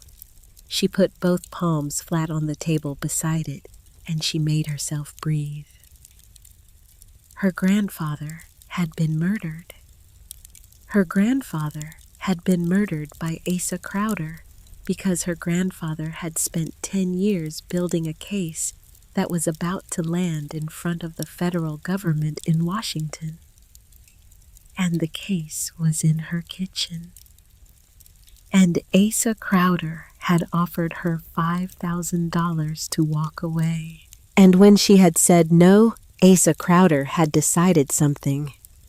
She did not know what he had decided, but she knew the shape of it. She knew the shape of a man who had decided once before that another person's life was a thing he was allowed to spend. Wren stood up. She put the diary back in the tin. She put the lid on the tin. She walked to the front room. She put on her shoes. She walked out the back door. The eastern sky was just beginning to gray. The chickens were not up yet. The cottonwoods stood in the dark like men. She walked across the wet grass. She walked down the gravel of the side drive. She walked the half-mile to Cordelia Bramwell's house with the tin under her arm and the letter in her pocket and the key around her neck on a piece of twine she had found in the kitchen drawer. Cora's porch light was on. Cora's kitchen window was lit. Cora was already up. Cora opened the door before Wren had finished climbing the steps. Wren held out the tin. "Will you keep this for me until tomorrow night?" Wren said. Cora took it. She did not ask what was in it. She did not need to. Then Cora said very quietly, "Honey, are you all right?" Wren did not answer that. She could not. She said instead, "I need to use your phone. I need to call a man in Des Moines." Cora pointed to the wall. The phone was right there. Wren picked it up. She dialed the operator. She said, "Long distance, please." "Des Moines, I have a name." The operator clicked through. The line rang 3 times, 4, 5. A man's voice, older, tired but awake. "Holcomb." Wren swallowed. "Mr. Holcomb," she said. "My name is Renly Caldwell. I am the granddaughter of Hollis Thatcher. I have a tin in my hand. It has 47 bundles in it, and a diary. And the geranium died in 3 days." The line went very quiet. Wendell Holcomb said, "Where are you, miss?" "I'm at a neighbor's house, a half-mile from my farm." "Stay there." "Do you have somewhere safe to put the tin tonight?" "I have somewhere safe." "Good. Listen to me, Miss Caldwell. I have been waiting for that tin for 3 years. I am going to drive out tomorrow. I am going to come to your farm. What time does the sun come up where you are?" "About 6. I will be there at noon. Do not call this number again. Do not tell anyone except the neighbor who is standing in front of you. Do not let anyone in your house tomorrow morning except me. Do you understand?" "I understand." "Miss Caldwell, one more thing. Yes, your grandfather was a brave man. I am sorry it took me 3 years to get to him." The line clicked. He was gone. Wren set the receiver down. She stood there with her hand on the wall. Cora was watching her. "What did he say?" Cora said. "He said he is coming tomorrow at noon." "Then we have a day," Cora said. "Then we have a day." And there is one more call I have to make. And that Cora waited. Chicago. Cora reached out. She put her hand against Wren's cheek. She did not say a word. She did not need to. Wren picked up the receiver again. She dialed the operator. She said, "Long distance, please. Chicago, Carmack Road. I am looking for a diner. Vincenzo's." "I do not know the number." The operator was a woman. The operator was kind. "Hold on, sugar," the operator said. "I have a directory right here." The line clicked twice, hummed, rang. A man's voice picked up, heavy, Italian, worn down by 30 years in Chicago. "Vincenzo's. I'm calling for Imogen," Wren said. "Imogen who?" "Imogen Thatcher. She may go by Thatcher. She may go by... I don't know what she goes by. But her name was Imogen Thatcher, and she came up from Iowa in 1958, and she works in a diner, and..." The man on the other end laughed. "Not unkind. You mean Jenny. Hold on."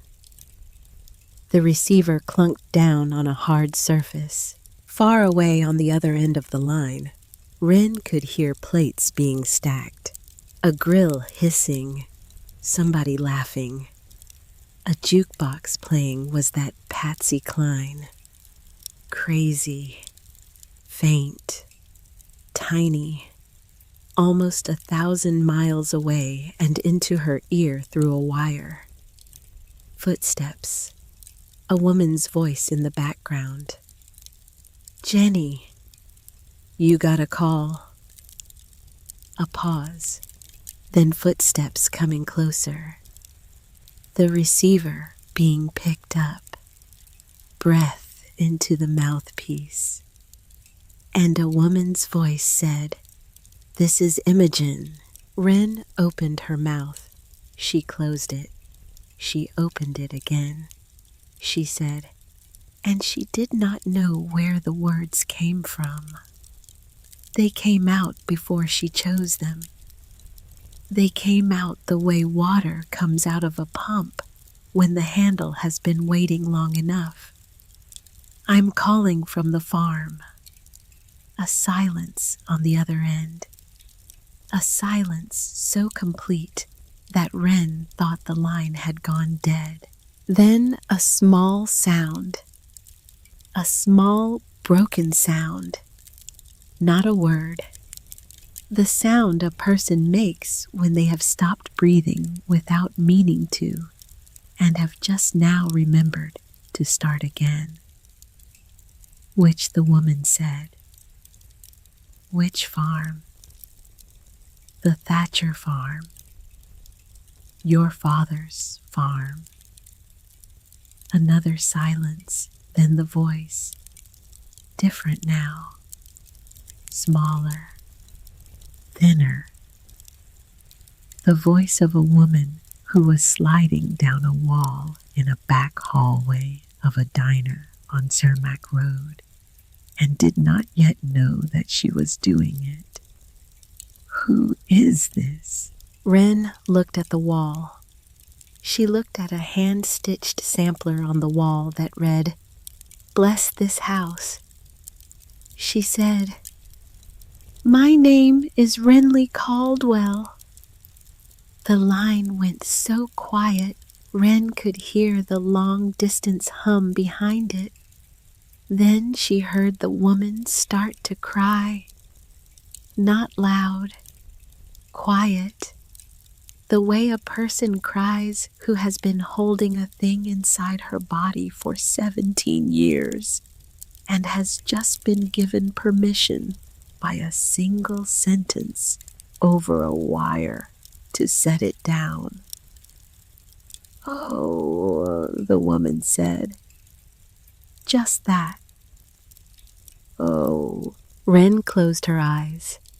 The empty thing in her chest filled up, all the way up to the brim. "You're 17?" the woman said. "Yes, You're 17 years old. Yes. Are you all right? Wren laughed. Wet? Small. I'm all right. You're at the farm. I bought it from the county a week ago. Mama, there's trouble. There's a man here named Asa Crowder. He killed your father. I have the proof. There's a federal man coming tomorrow at noon. I needed you to know. I needed you to know in case. Oh, honey, in case I don't. Renly. Mama, in case I don't. Renly. Listen to me. Listen to my voice. Are you somewhere safe right now? I'm at Cora Bramwell's. Cora is still there. She's still here. You stay with Cora tonight. You do not go home until that federal man pulls up to your gate. Do you hear me? I hear you. I am coming, Imogen said. I am getting on a bus tomorrow. I am coming. Mama. Yes, hurry. I will, my girl. I will. The line stayed open between them. Neither one of them hung up. They listened to each other breathe for almost a minute. A daughter in southeast Iowa at 4:30 in the morning. A mother in a back hallway of a Chicago diner with her back against a wall and her hand over her mouth. 2 pairs of Thatcher hands across 900 miles of telephone wire. Then Imogen said, "My girl," and Wren said, "Mama," and they hung up. Wren stood with her hand on the receiver. Cora was already moving. Cora was already turning the kettle back on. Cora was already pulling a quilt off the back of her couch. The federal man is coming at noon, Wren said. I heard, said Cora. Asa Crowder will come too. I know. Wren turned. She looked at the older woman. He is going to come tomorrow, Wren said. With his son. Maybe with more men. He is going to come because last night I closed the gate on him, and that was not the answer he was expecting. And because he saw the federal license plates the last time Wendell Holcomb came through this county 3 years ago, and the next morning my grandfather was dead. He is not going to let it happen again. Cora set the quilt down on a chair. Cora poured water from the kettle into 2 mugs. Cora took a tin of tea off the shelf. Then we will not let it happen this time, Cora said. She handed Wren a mug. Her hand did not shake. Drink this, she said. Sit down. We have a lot to do before noon. Outside, the sky over the cottonwoods was turning from gray to the soft pearl color. It turns just before the sun comes up. The chickens at the Thatcher place, a half-mile away, were waking up. The orchard was waking up. A meadowlark was singing somewhere out in the wet grass, and in the kitchen of Cordelia Bramwell, a 17-year-old girl and a 43-year-old widow sat at a wooden table with a tin between them. And they began to plan. The plan was simple. Simple plans were the only kind that worked. Cora had learned that from 40 years of running a farm with a husband who was no longer there, and from 20 years of running a farm before that with a husband who was. Complicated plans were what men made when they wanted to feel clever. Simple plans were what women made when they wanted to live. The tin would go to 3 places, not 1, 3. because Asa Crowder could burn one house. He could not burn 3 at once without a hand bigger than his own. Cora knew the 3 houses. She knew them the way a woman knows the bones of her own town. Truett Eames, who farmed the place east of Cora's, whose grandfather had once owned 120 acres in this county, and had died in a rented room in Omaha with $11 in his pocket. The Halverson widow 3 miles south, whose father-in-law's name was in Hollis Thatcher's tin under the bundle marked Halvorson, 1937. And old Pastor Ott at the Methodist parsonage, who had buried more of those families than anybody else still alive, and who kept the only fireproof safe in the county that was not inside a bank. They divided the bundles into 3 packets. Cora wrote out a copy of the most important diary pages by hand in her own kitchen by lamplight, so that even if every paper original was lost, the words would survive in 3 handwritings instead of 1. The copies went into the 3 packets, too. Wren wrote the federal man's name on a slip of paper. Wendell Holcomb, Des Moines. She wrote it 3 times, 1 slip into each packet. They moved before the sun was fully up. Cora hitched her old mare to the buckboard. The mare was named Patience. The mare deserved her name. They drove first to Truett Eames, who came to the door in his suspenders, with his hair still flat on one side from the pillow, and who took 1 look at Cora's face and 1 look at Wren's and said, "Get inside." Cora told him in 7 sentences. Truett Eames was 68 years old. He had a face that had been outside in every kind of Iowa weather there was. He listened. He did not interrupt.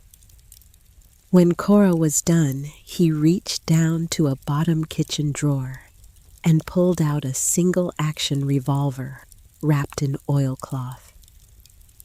He set it on the table between them. He did not pick it up. "That's my grandfather's," he said. "I have not had a reason to clean it in 40 years. I will clean it today." "You don't? I will clean it today, Cora." He took the packet.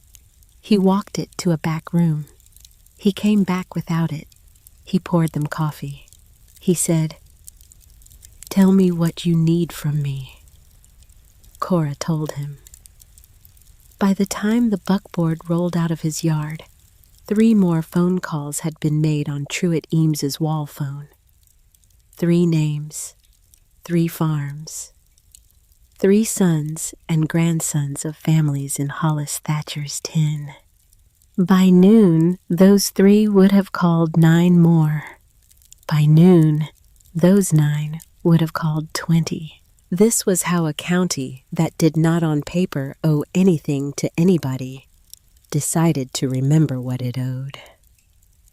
They drove to the Halverson place. Helga Halverson was 60. She had buried her husband 8 years ago. She kept a Lutheran on her wall and a shotgun behind her door, and she had not stepped foot in Crowder Savings and Trust since 1959. She did not need the 7 sentences. She needed 3. She took the packet. She said, "Tell the girl I will be there." They drove to the parsonage. Pastor Ott was 74. He had a white beard. He had eyes that did not blink as often as they should have. He listened to Cora.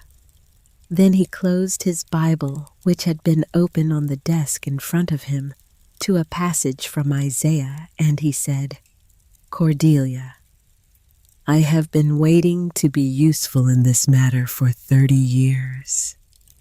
He took the 3rd packet. He walked it to his safe. When he came back to his desk, he opened a drawer. He took out a small black book, an address book, soft leather, very old, and he leafed through it. He stopped on a page. He turned the book around so Cora and Wren could see. A name and a number. Frank Whitaker, the page read. Des Moines Register. He's a newspaper man, the pastor said. He is the son of a family in your grandfather's tin, miss. I have known him since he was a boy. If you would like, I will call him this morning.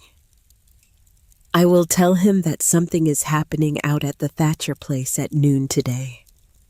I will not tell him what. I will tell him that he will want to be there with a camera. Wren looked at Cora. Cora looked at the pastor. Make the call, Cora said. The pastor was already reaching for the phone. They drove back to Cora's house. The mare's hooves on the gravel made a sound Wren had not heard before. The sound of a county waking up to itself. Wren stood in Cora's kitchen and washed her face at the sink. Cora handed her a clean blouse, a white one plain with a small collar, that had belonged to one of Cora's daughters before that daughter had grown up and moved to Cedar Rapids and stopped writing as often as she should. Put this on, Cora said. I'm fine in what I have. You are not going to meet a federal man and a banker and a newspaper photographer in a shirt with a peanut butter stain on it, Wrenly. Wren put the blouse on. In the small mirror over Cora's kitchen sink, she looked at herself. 17 years old, hair pulled back, a face that was no longer empty.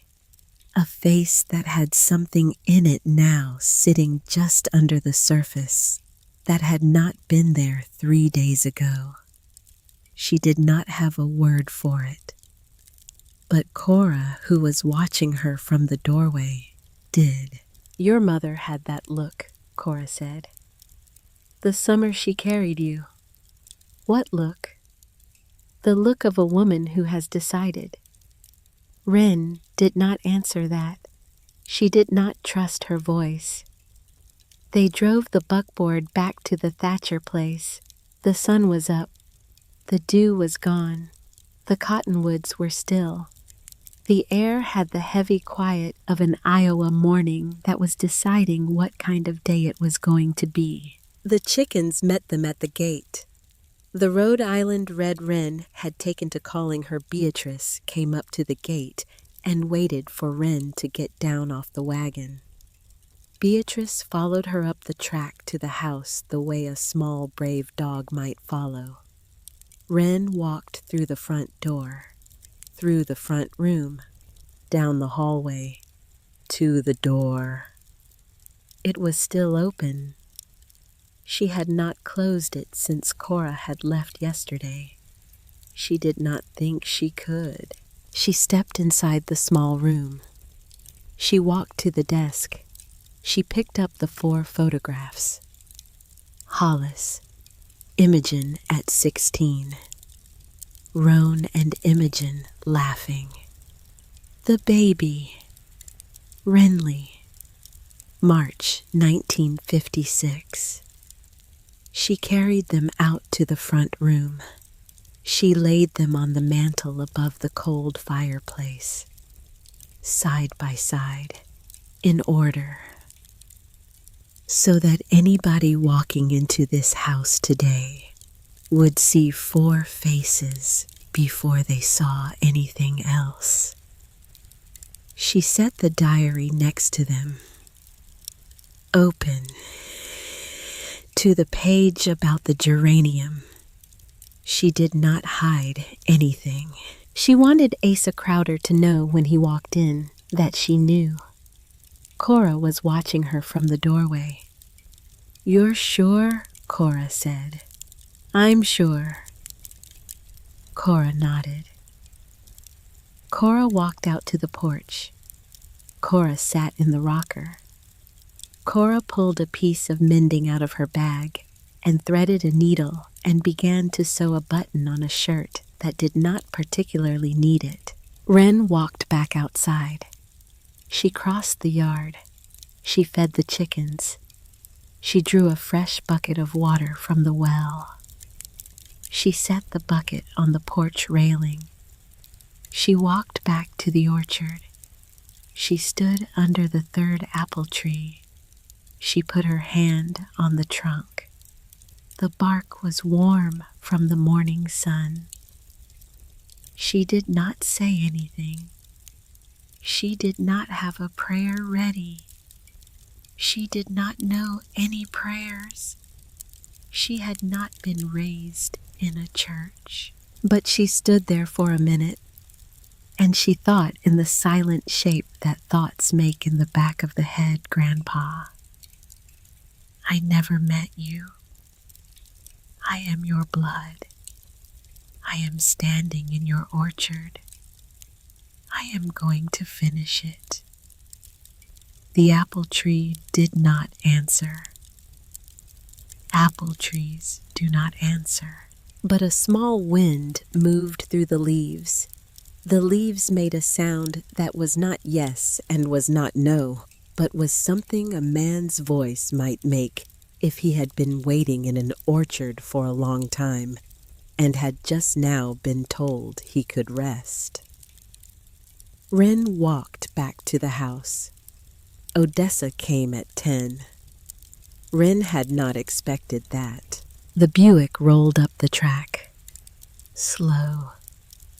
The way a car comes up a road when the driver is not sure she has the right to be on it. The car stopped 20 feet short of the porch. The driver did not get out for almost a minute. Wren stood on the porch. Cora set down the mending. Odessa got out. She was not done up the way Odessa had always been done up. The hair was not perfectly set. The lipstick was not on. She wore a plain navy dress and flat shoes. She carried a wooden box in her hands, about the size of a shoebox, with a lid. She looked smaller than Wren remembered, smaller and older, and tired in a way Wren had never seen Odessa tired. She walked to the foot of the porch steps. She stopped there. Renly, Odessa, may I? You can sit on the step. All right.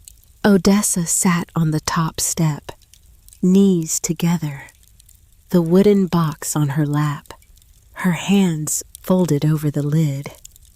She did not look at Wren for a long second. Then she did. Then her face did a thing Wren had never seen Odessa's face do. It cracked.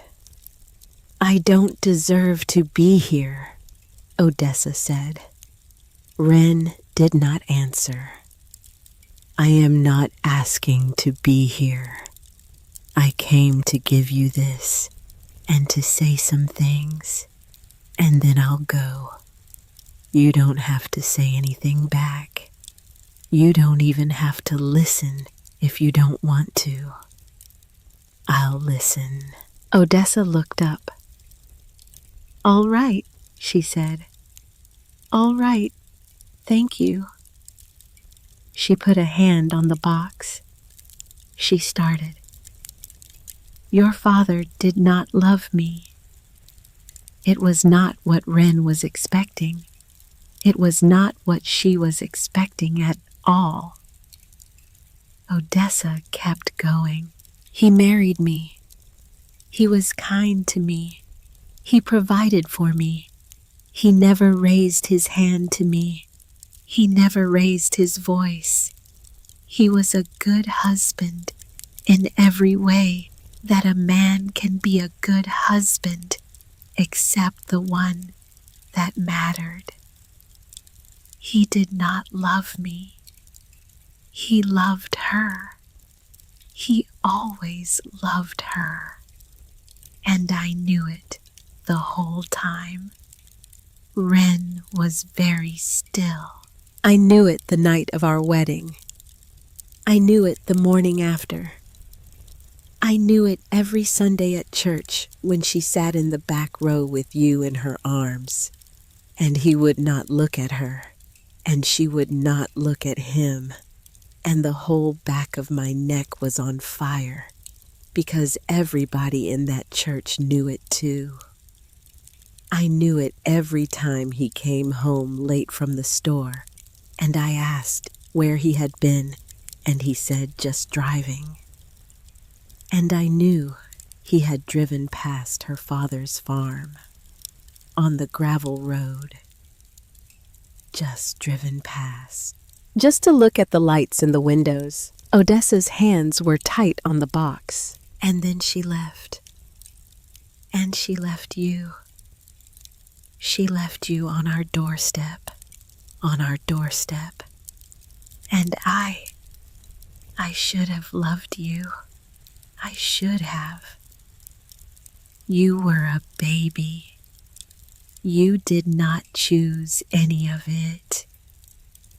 You did not choose to be born. You did not choose to be left. You did not choose to look exactly like her. You did not choose any of it. And I should have looked at you and seen a child who needed loving. And I should have loved you. That was the only right thing to do. That was the only thing. She stopped. She closed her eyes. But every time I looked at you, I saw her. Wren did not move. Every time. Every single time. For 13 years I saw her in your eyes. In the way you held a fork. In your hair when it was wet. In the way you stood at the screen door, looking out at the rain when you were 6 years old. I saw her, and I could not get past it. I tried, Renly. I want you to know I tried. But it was like she was in the house, and he was in the house, and the two of them were in there with me always. And I was the third one. I was the third one in my own marriage. And then I was the third one in my own home with a child who was not mine. She opened her eyes. She looked at Wren. That is not an excuse, she said. That is an explanation. There is a difference. I want you to know there is a difference. I am not asking you to forgive me. I have not earned forgiveness, and I am not going to pretend I have. I am telling you why. Because you deserve to know why. Wren looked at her hands, her mother's hands, the knuckle that went up too high.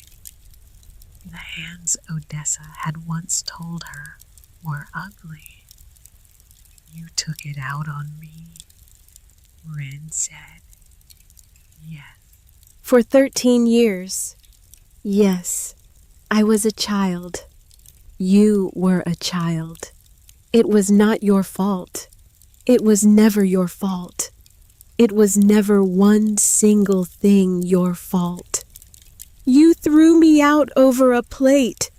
I threw you out over a plate. Yes. I think I had been looking for a reason. For 13 years. Any reason. I think I was so afraid you would grow up and become her, And leave me too, that I tried to make you leave first. Before you could choose to. Wren felt the corner of her mouth do something that was not a smile. That's the saddest thing I've ever heard, she said. Odessa nodded. Slow, I know. The chicken scratched. Odessa slid the wooden box across the porch boards toward Wren. What is it? Open it. Wren opened it. Inside the box letters. 40, maybe 50 letters tied in 3 bundles with white string. The handwriting on the top one was a careful, slanted schoolgirl hand. The hand of a 16-year-old who had once written her name inside the cover of a cookbook in 1953. Wren looked up. These are her letters to him, to your daddy. She wrote them after she left. After you. She wrote dozens of them. Some have stamps, some don't. Some she sent. Some I think she wrote and never sent. I don't know how she got the unsent ones to him. Maybe she gave them to Hollis, and Hollis gave them to your daddy. I don't know. I found them after your daddy died, in the bottom of his toolbox. I have had them for 13 years. You read them. I read them. Every one. Twice. 3 times. I read them more times than I can count. Why? Because I was punishing myself, and because some part of me wanted to know what he had felt, what she had felt, what I wasn't. You kept them from me. I kept them from you for 13 years. I had no right to. I am bringing them now because I heard from Burl that you had been making a home out here. And I heard from somebody at church that Cordelia Bramwell has been seen up at the Thatcher place. And I knew. I knew the moment Burl told me you'd bought it. I knew you would find out. I knew you would find her. And there's something else Odessa said. She lifted the lid off the box. From under the bundled letters, she pulled a manila folder. Worn, soft at the corners. This was in his toolbox, too, Odessa said. With the letters. I never showed it to a soul. I didn't know what to do with it. I have not known what to do with it for 13 years. She held it out. Wren took it. She opened it. Inside a single page, typed, the seal of an insurance investigator at the top. The date, May 1960. The name, Roan Caldwell. The subject, tractor accident. Mechanical findings. Wren read down the page. Slow. She did not understand half the words. She understood enough. The safety bar on the rollover frame had been removed. Not loosened, not worn, removed. By hand. The bolts had been taken out and reinserted finger tight so that the bar would hold in a still picture and let go at the first hard turn. The investigator's note at the bottom read, I cannot in conscience call this an accident. I cannot in evidence call this anything else. I have given a copy of these findings to Mr. R. Caldwell. He has asked me not to file the original. He says he understands now. He says he knows who. I do not know what he intends to do. Wren read it twice. 3 days, Odessa said. 3 days after they handed him this paper, he was dead in that field. The official paper said the bar gave way under stress. That was not the paper he had in his hand. The paper he had in his hand said somebody took the bar off. Asa Crowder, Wren said. Odessa looked down at her hands. Your daddy had told me the week before he died that he was leaving. He said he was going back to her. He said he was sorry. He said he had been a coward for too long. He said he was going to take you, and he was going to go to Chicago, and he was going to find her. He said he was going to go to the bank that Friday and pull every cent we had out and walk into Asa Crowder's office and put the paperwork on the desk and tell him exactly what he thought of the loan and the marriage and the man. He told you that. He told me that. He cried when he told me. He sat in our kitchen and he cried. And on Wednesday, the safety bar came off. And on Thursday, your father was killed in the lower field. And Friday, I went to the bank because I had to, because the funeral home wanted the money. And Asa Crowder put his arm around my shoulders and walked me into his private office and told me how sorry he was for my loss. And he closed the door, and he sat me down, and he said, Odessa, your husband and I had a conversation last week about some changes he wanted to make. I want you to know that none of those conversations are binding now. I want you to know that the bank stands behind you. I want you to know that we are going to take very good care of you and your daughter. And he smiled at me. And his eyes did not smile. And I knew. Renly. I knew right then. I have known for 13 years. You knew. I knew. And you never said. What was I going to say? To whom? The man owned the bank. The man owned the sheriff. The man owned the judge. The man owned the doctor who signed your father's death certificate. I had a 4-year-old child in my house. I had no income. I had a mortgage. The Crowder held the paper on. I had a coward's reasons. I had every coward's reason there was. I have had 13 years to find a brave reason, and I have not found one. Wren closed the folder. She closed it slow. She set it down on the porch boards between them.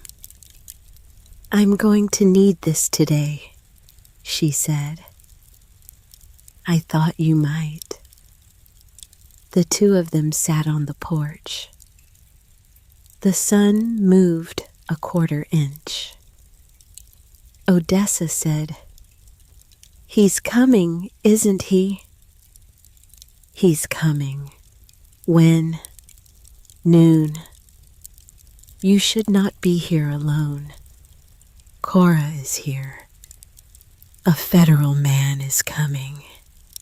A newspaper man is coming. 12 farms are coming. Odessa looked at her. 12 farms. 12 farms. Maybe more. Odessa stood up. She brushed her dress. She picked up the empty wooden box. She held it against her chest. Renly? She said. Yes, I would like to stay too. Wren looked at her for a long moment. Then she said, "Get in the rocker, Odessa. Cora's brought mending.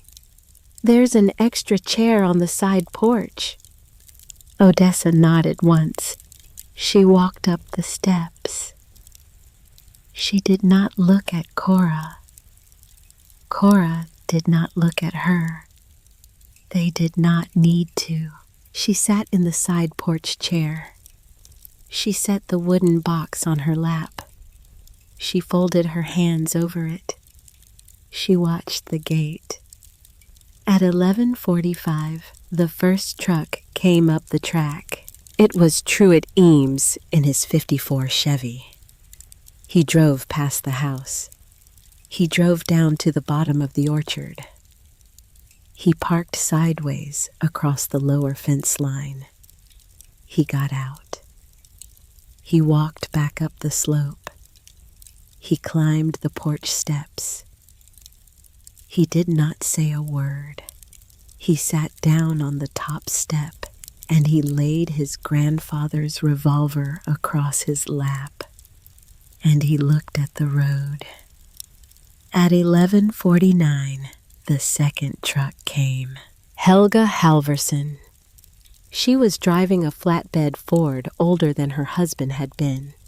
Behind her in the cab sat two grown men in their 40s sons. Behind them in the bed, two more men, younger nephews. The flatbed rolled past the house and parked nose out at the bottom of the drive. Helga got out. Her sons got out. Her nephews got out. They walked up the track. They climbed the porch. They did not say a word. At 11:51, 3 more trucks came up the track at once. Then 4 more. Then 2 more. By 11:58, there were 12 vehicles parked along the track and on the grass beside the track and across the open field of the lower 40. Pickups, a flatbed, a station wagon, 2 cars, a horse trailer. There were 31 people on Wren's land.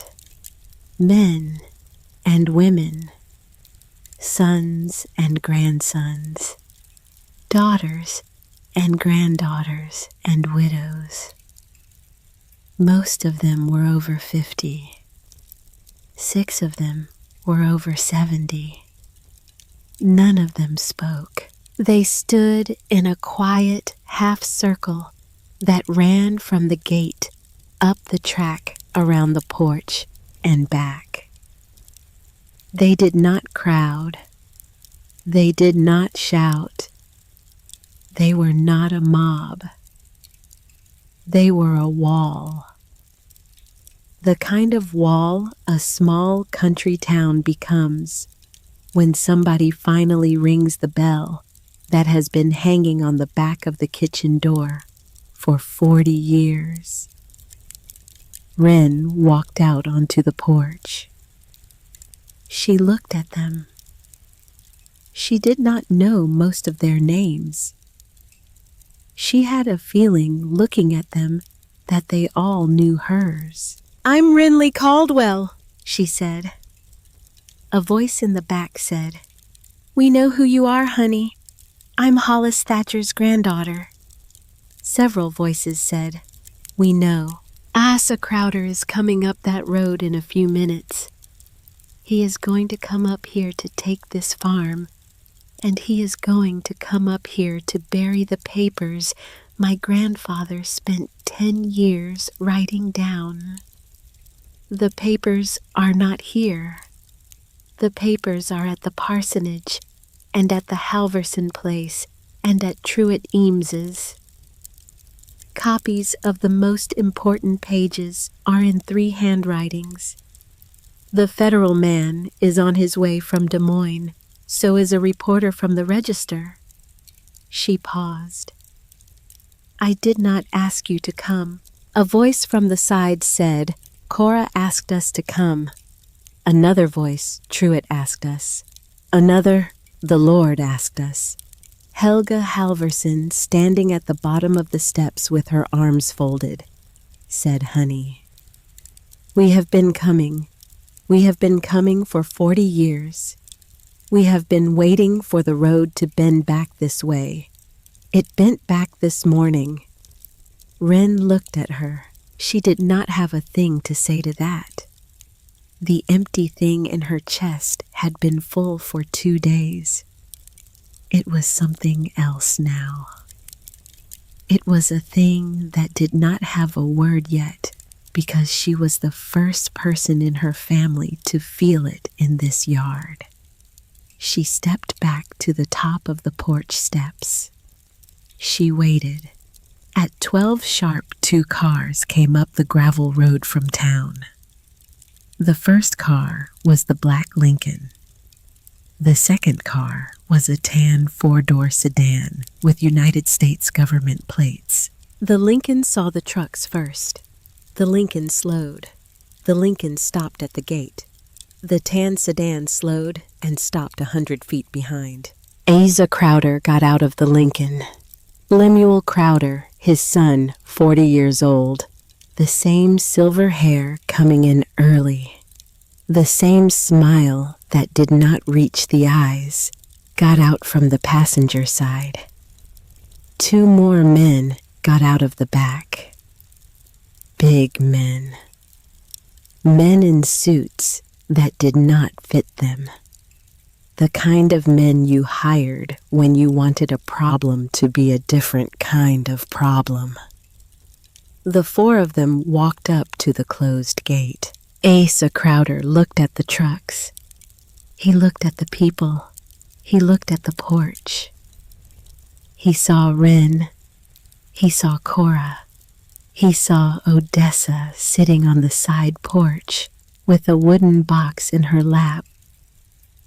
His face went still. Then his face decided to smile. Renly, he called. We seem to have ourselves a misunderstanding. Wren did not move. I have come up here today with a document from the county tax assessor's office, showing that this property has unpaid back taxes from 1968 forward. I have a court order for repossession.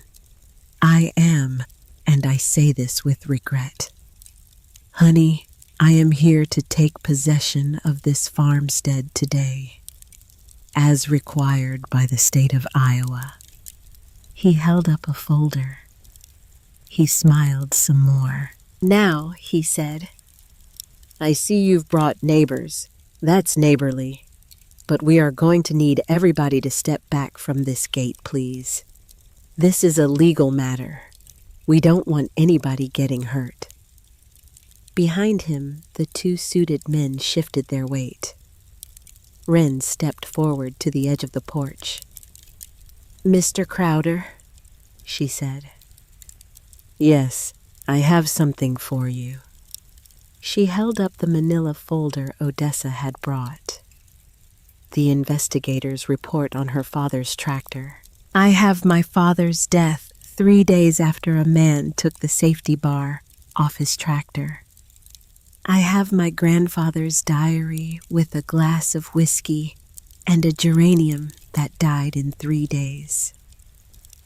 I have 47 bundles of paper at 3 different houses in this county, documenting the way your father and your grandfather and you took farms from these families during the Depression. I have 31 people standing on my land who know what's in those papers. I have a man from the United States government standing at the bottom of my gravel road behind your car. I have a reporter from the Des Moines Register on his way. I have my mother coming on a bus from Chicago tomorrow morning. And I have 1 door left in this house that I have already opened. She let her hand drop. You are not going to take this farm, Mr. Crowder. Asa Crowder's smile stayed on his face. But the rest of his face did not stay with it. For 1/2 of 1 second, the same half second she had seen at the gate 2 days ago, what was underneath the smile came up to the surface again.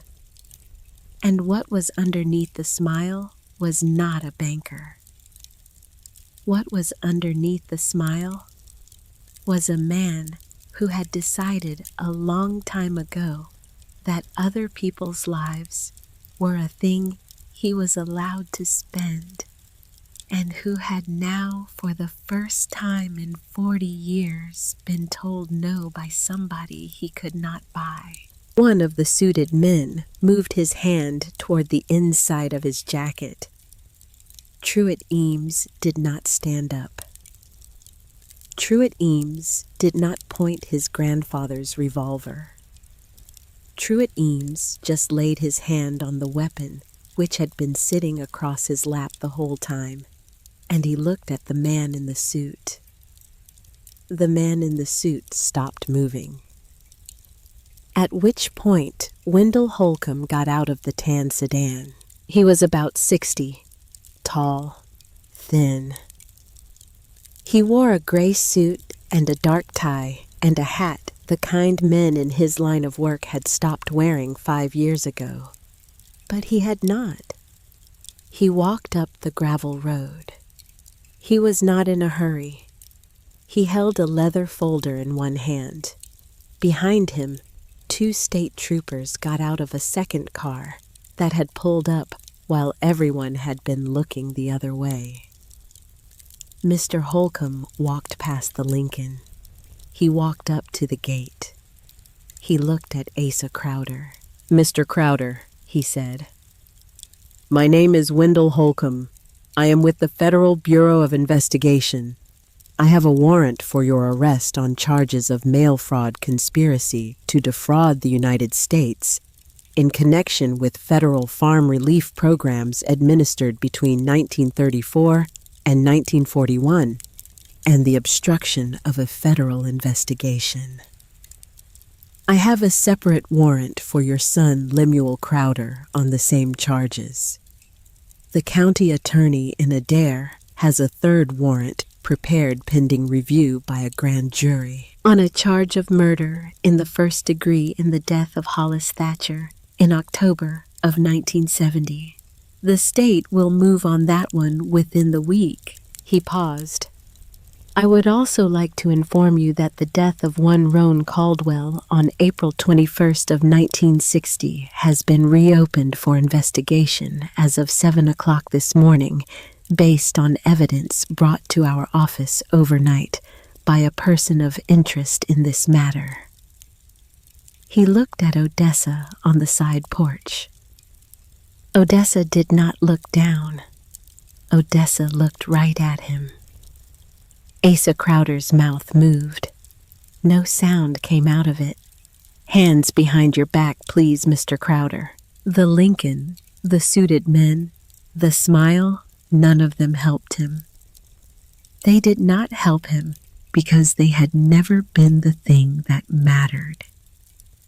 The thing that had mattered was a 68-year-old farmer in 1970 sitting at his kitchen table watching a geranium die. The thing that had mattered was 31 people on a gravel drive in 1973, standing in a half circle that did not move. The thing that had mattered was a girl on a porch. The troopers took Lemuel first. He did not fight. The 2 suited men were searched and disarmed and put into a separate vehicle. Asa Crowder, last of all, was walked down to the federal sedan, with his hands behind him in cuffs that did not gleam in the noon sun, because they were not made of anything that gleamed. As they put him in the back of the sedan, he turned his head and looked up the track.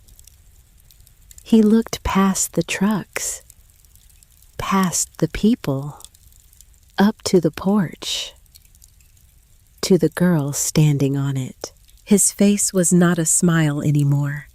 His face was not anything. It was empty. Wren did not look away. She did not need to. The sedan drove away. The truck stayed. The 31 people stayed.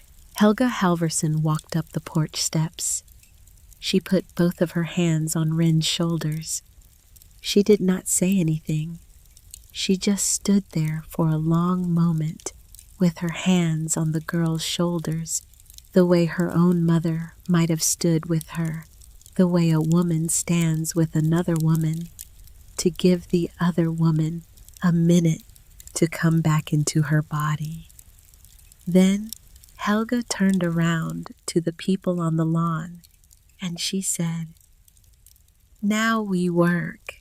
By 2 o'clock that afternoon, the hole in the porch roof was being patched by 4 men with a sheet of tin Truett Eames had brought in the back of his Chevy. The fence along the lower 40 was being restrung. The barn door was being rehung on a new hinge. 3 women in the kitchen were cleaning the wood stove and stacking firewood that 2 of the younger men had split on the spot from a downed limb in the orchard. Helga Halverson had taken over the henhouse and was talking to Beatrice the way she would have talked to one of her own sons. Pastor Ott was on the front room floor with Cora going through the smaller bundle of letters from Imogen Tyrone, sorting them by date. Wendell Holcomb sat at the kitchen table with Wren and a tape recorder and a yellow legal pad. He asked her 17 questions. She answered all of them. He took notes. He drank Cora's coffee. He said, "Your grandfather was a brave man, miss. Sorry it took us 3 years to come back. You came," she said. "I came. That is what matters." He smiled. It was a small, tired smile. It was the smile of a man who had been a long time coming, but who had come. Frank Whitaker from the Register came up the track at 3. He had a camera and a notebook and a hat with a press card in the band. He took a picture of the porch. He took a picture of the orchard. He took a picture of Wren standing in front of the door at the end of the hallway. The oak door, open. He did not take a picture of her face. He had asked. She had said no. He had said all right. That is one of the ways you can tell a real newspaper man. He published the story on Sunday. The headline was, "A County Remembers." The pictures in the spread on page 3 were of the orchard, of the apple tree, of the open door, of the trucks parked along a gravel road in southeastern Iowa at noon on a Wednesday in July. The girl on the porch was not in any of them. That was how she had wanted it. The bus from Chicago pulled into the town square at 4:14 the next afternoon. It was an ordinary Greyhound, silver, dusty from the road. The driver opened the door and folks got off. A young man with a duffel bag. A woman with 2 grandchildren in matching coats. An old man with a cane. And then a woman, 34 years old. Hair pulled back in a low knot. A brown wool coat that had seen better decades. A suitcase in one hand, square, battered, a fading sticker on the side that said Trudy's 1962. and in the other hand, a small cloth bag with a drawstring. She stepped off the bus. She stood on the sidewalk for a moment. She looked around the town square, the same square she had not stood in for 17 years. She breathed in. She breathed out. She started walking. Wren was on the porch. She had been on the porch all afternoon. She had put on a dress Cora had helped her sew the night before, a simple cream-colored cotton dress with a soft collar made from yardage Cora had given her sewn on the singer in the front room that Hollis had kept polished for 30 years. She had put her hair up the way Cora had shown her. She had made bread. The bread was on the table inside on a cooling rack. It was not crooked. It was tall. It was brown. It was almost embarrassingly perfect. The chickens had been fed. The fire was banked. The kettle was on for tea. And Renly Caldwell, 17 years old, sat on the top step of the porch she had nearly let collapse, and she watched the gate. She had been watching the gate for an hour. It was 4:30 when she saw a figure walking up the gravel road. The figure paused at the gate. The figure set down a suitcase. The figure stood very still, the way Wren had stood very still the first time she had walked up this drive. And the figure looked at the house, at the wisteria, at the porch, at the chickens scratching in the yard, at the orchard down the slope. Then the figure looked at the porch, and the figure saw Wren. Wren stood up, slow. She did not run. She did not move. She just stood. The figure picked up the suitcase. The figure pushed open the gate. The figure walked up the track toward the house. Slow. Like a person who had walked this path in her mind every night for 17 years and could not quite believe her feet were doing it now in daylight.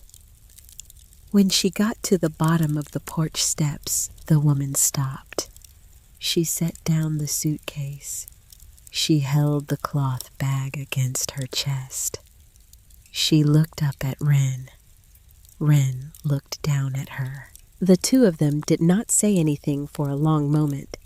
It was Imogen who spoke first. "You grew up," she said. "You grew up just like me."